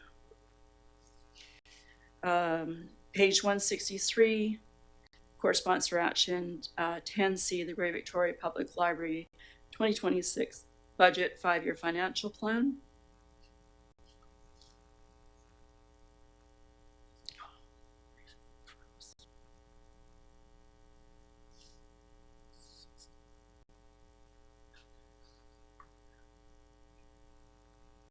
So I have consistently reported on the ongoings of the public library GVPL board in my councillor's update. So this evening we have the 5-year financial plan in front of us, and the motion is that council approve the Grey Victoria Public Library 2026 budget and 5-year financial plan. Do I have a seconder? Seconded by Councillor Gray, and discussion. Mayor Little? Yeah, I can't find my notes that I put on here. It's loading, but the essence of it was I'm a little bit concerned about the increases at the library. And this is, can someone remind me what it is? Is it $300 and some thousand that we are? 355,910. 6.5% increase. Yeah, $355,000, and we don't have a book library here. We don't have even a mobile library here in Metchosin. Of course, everybody's welcome to go into Langford and Colwood, but that is a very high price to pay for library services for a community that doesn't have a library. I'm concerned about it, and that is a high increase. Does anybody else share my concerns? It's an increase across the region, you're correct. And as I've reported, they have recently hired 9 assistant librarians. They're still not at capacity where they were pre-COVID, so this is why you're seeing some increase. The Highlands no longer does not have a library. View Royal does not have a library, and they're all owners of the 10 libraries that we have as well. So they too have shared concerns. I've had residents actually contact me regarding a branch here. We have 3 branches in the West Shore. Other regions do not. We also have probably about 100,000 people that live in the West Shore. Maybe it's a bit more now. Could be because I've lost track of how fast Langford's growing. And so it's not far to go to either satellite ones, 2 in Langford and then our main one down at Colwood. I have suggested them having a bookmobile. It is something they are considering. At what point in time, I don't know. I'm not sure exactly how that'll look, if it comes once a month or once every 2 weeks, if it just brings out certain holds. I have promoted the digital, and as you may have seen, I think there was an article recently, or even just an email, of the cost of digital, which is they're trying to work on partnering with other library federations to keep that cost down. It's much cheaper actually to buy a book than it is to buy digital licensing, which is having to be renewed all the time. So yes, the costs are more. They're also having to have more security than they've ever had before. Libraries are not what they used to be in the past. They're warming centers and cooling centers throughout the year. You know, there's lots of different services that the libraries have changed according to what the patrons are requiring. Just recently, the announcement came out that we'll be opening up on Sundays. They're starting with the Central Branch, so we'll see that again at the Wanafuka Branch. I'm not sure about the 2 satellite ones in Langford. That's where they'll be onboarding that with staffing and such.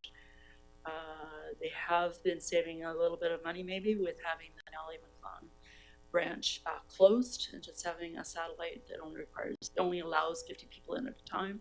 But that's a bigger project that I've also reported on. Any other comments, Councillor Schuckel? So one of the things we might consider doing is writing a letter for next year's budget process, requesting that, you know, the potential of an increase be kept below 5% or something like that. I don't know if we're going to have much luck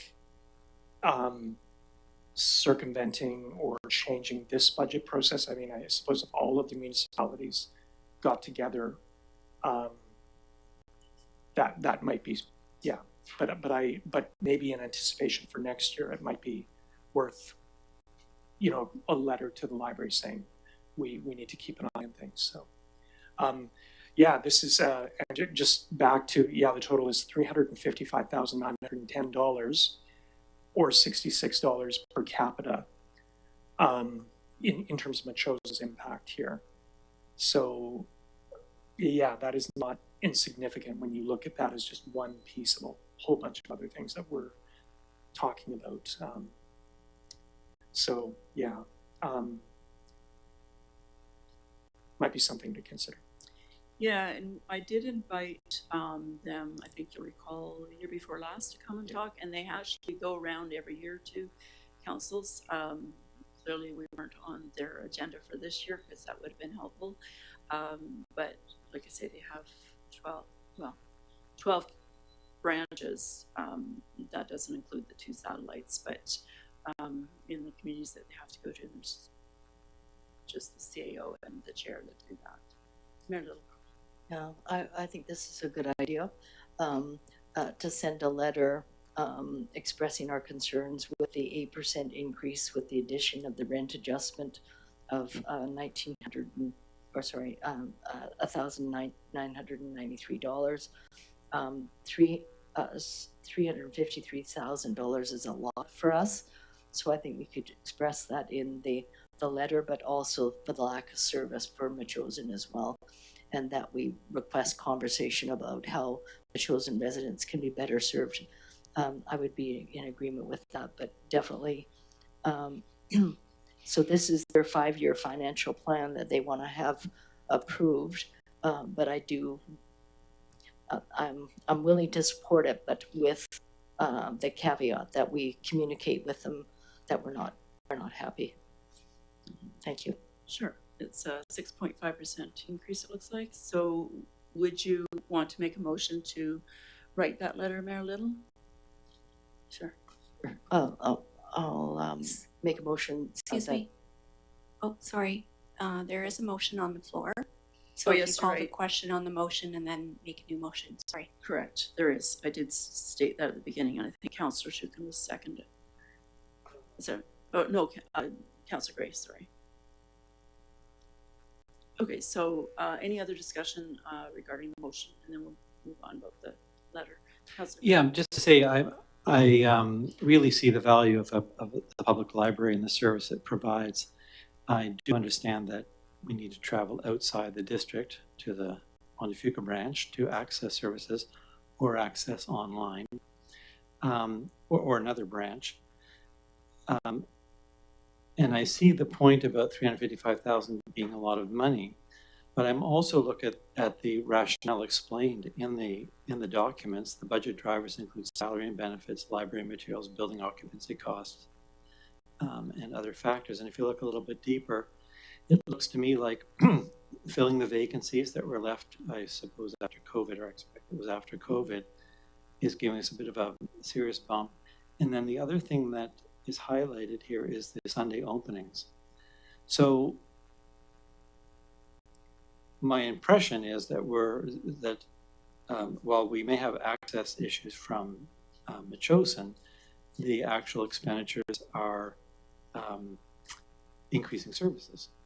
So we're seeing an increased level of service being provided, and it's costing more money. I take the point that one wants to moderate these costs. I think a letter is fine, but probably that conversations when, in this case, Councillor Donaldson comes back and says, this is where we're at, that's really the time to get our feet in the waters, responding to the reports provided, and making that known at the table. The Victoria Library system has been, I feel, at least with the work that I've been doing, has been responsive. As an example, they did come out and did a presentation in our community. I know none of you were there, I was, and that was through CERC. And now I'm seeing that CERC is actually, and any of us, because we are beyond, well, I think most of us are beyond 55 years old, can hitch a ride on the bus and go to the library, not even having to drive. So those services are actually, it's not appealing to everybody, but they are being responsive to some things, and they're more than happy to work with us on many things. I have to say it's been quite a pleasure working with the board and the staff. They actually make my time there, my hour a month. And I'm also on, chair another board with a different federation. They do make my job quite easy, and they're always organized and responsive to information. Their eyes actually lit up when I mentioned about a bookmobile, as to, wow, we haven't done that in many years. So certainly something for us to think about in the future. So I'm going to keep pursuing that one. They usually have a morning retreat every spring, so I hope to bring that up again as well. Realizing where our proximity is, that's not going to change. We all chose to live in a rural community 50 minutes away from, say, a library and the main recreation center. But as far as what our uses are, I think everybody at Stable has a different use or desire for the library for sure, and which is why I pushed out the digital component too, because not everybody, they like to stay home. A lot of our seniors are not wanting to drive every day or too many days a week, that sort of thing. So they're definitely open to hearing from us. I do know that. Very cooperative in that regard. And for any other ideas, keeping finances down. So on that, I call the question. Did we do that? Sorry. Okay, call the question on that motion so we can move on to the next one. All in favor? Okay, carried. Thank you. Mayor Little, your motion for a letter.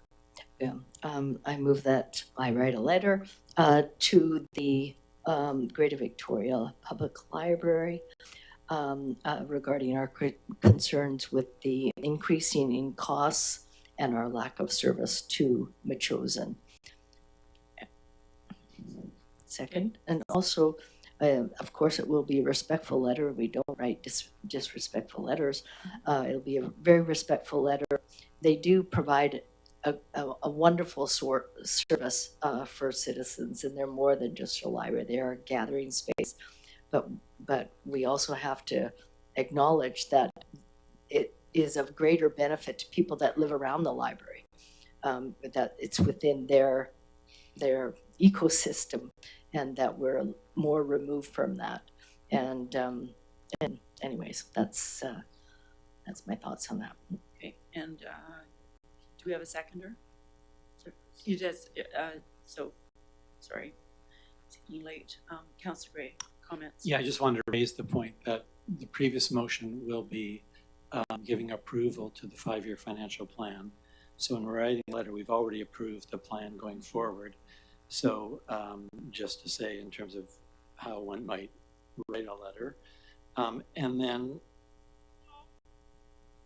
it's okay to, I guess, complain and say, it costs more money and we don't have service. I think that's probably well known. Do we have any suggestions So do we think they shouldn't have opened on Sunday? Do we think, like, is there something that we can see in here that they could work on? Is there anything that because if we said it's increased cost and lack of service, in order to drop costs, you're gonna have to drop the service. So, or expect you would. So Well, I'm just. like mobile book library would be advantageous on a day that the seniors are meeting. I mean, that might be something that would be, So maybe if we could advantageous. put some ideas like that in the Sure. letter, just, I don't have any, but that sounds like a good one. And some other things where we're not demanding more service and say we can't pay as much. It's hard. Yeah, I think that that's a good point for them to maybe reevaluate where the services actually go. They are responding to the public or their patrons for the services, which is why they're starting to open up on the Sundays again. I don't know when the Wanna-Fuka one will be opening up, but we'll wait and see. They're just starting with one right now, and we'll see how that rolls out. So again, it's because patrons have asked for these services, and they're responding to that, as well as they just also, like everybody else, finalize their contract for their staff. The point I might make is we're seeing a 6.5% increase here. We've yet to learn what our proposed increase is in Metchosin. So it may be parallel to this. So in other words, it may not be, the increase may not be out of line as to what we're going to do here in Metchosin. So again, just so we don't get a letter back pointing that out. Okay.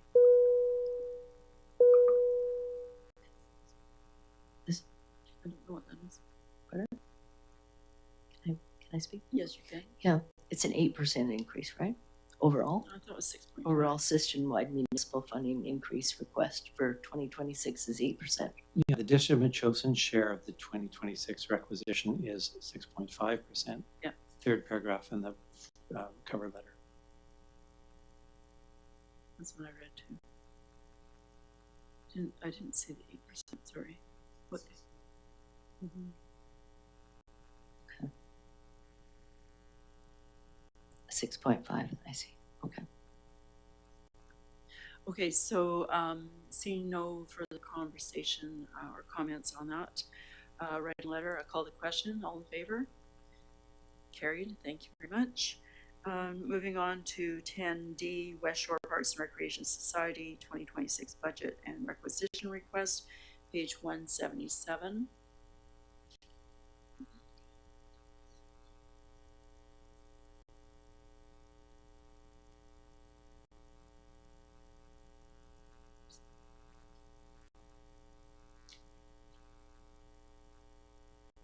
So maybe I'll start off. So the Sure. the budget requisition for 2025 was $458,620. Yes. In 2026, the budget requisition is for Metchosin is $461,152. So tonight we're exploring or providing commitment to the Greater Victoria Library at $300,000, West Shore Parks and Rec at $461,000. That's almost $1 million that we're committing to facilities that are in other communities. I'm not sure if this is sustainable, but I'm interested to hear what my colleagues have to say.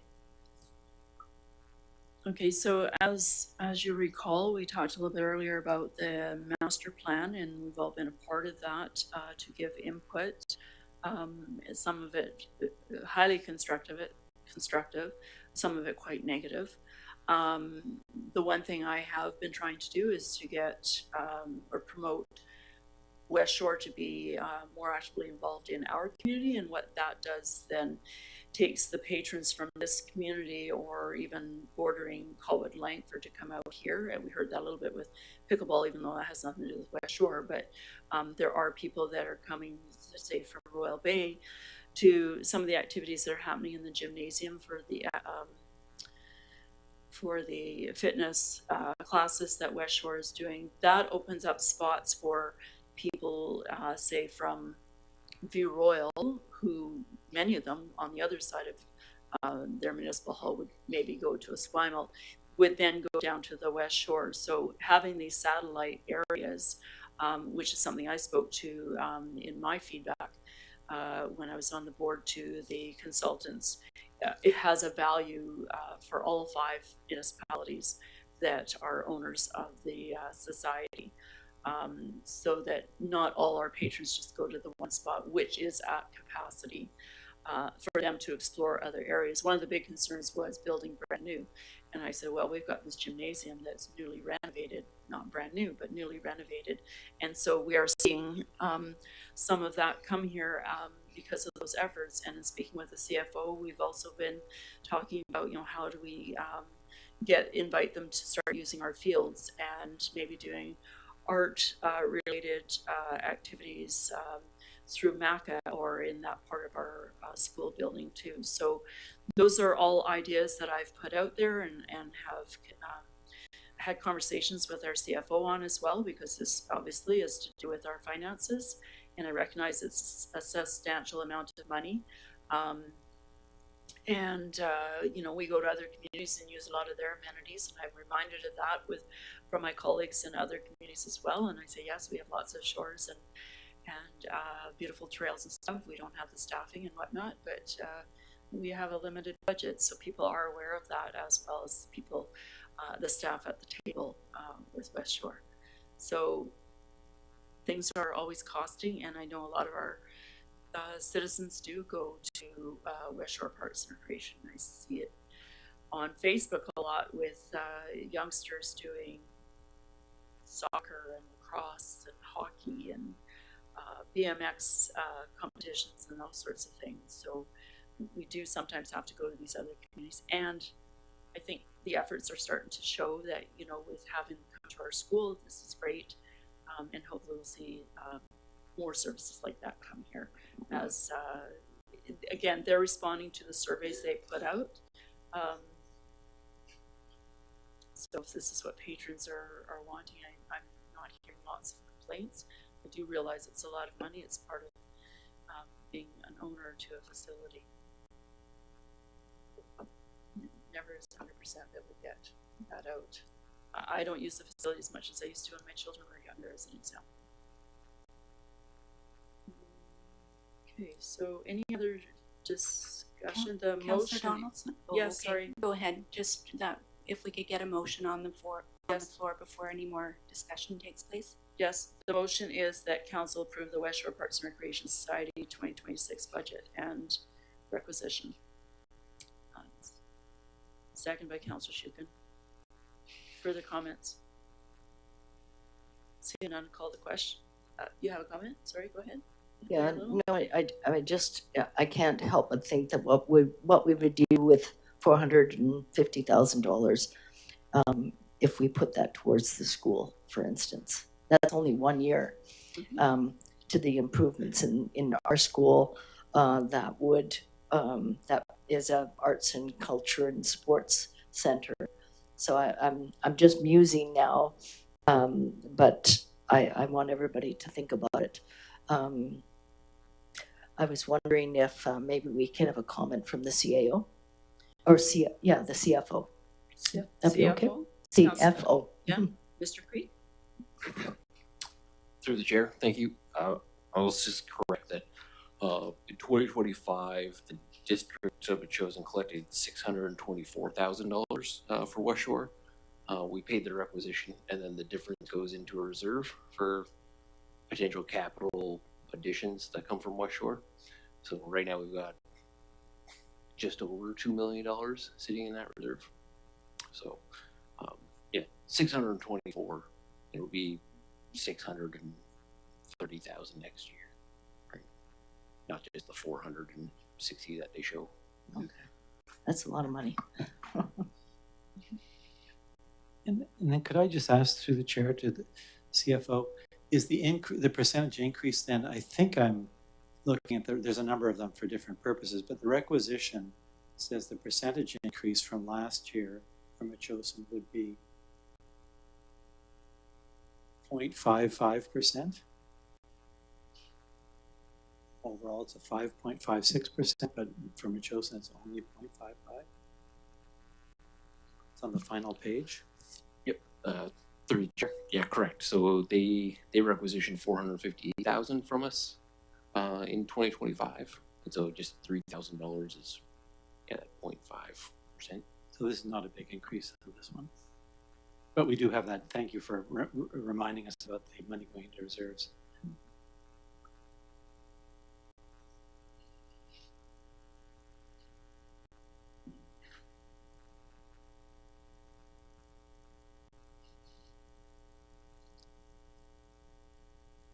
Okay, any other comments? Okay, not seeing any. I call the question. All in favor? Carried. Thank you very much. And on to 10E, Minister Brenda Bailey, Ministry of Finance, invitation to participate in annual consultation on speculation and vacancy tax, page 209.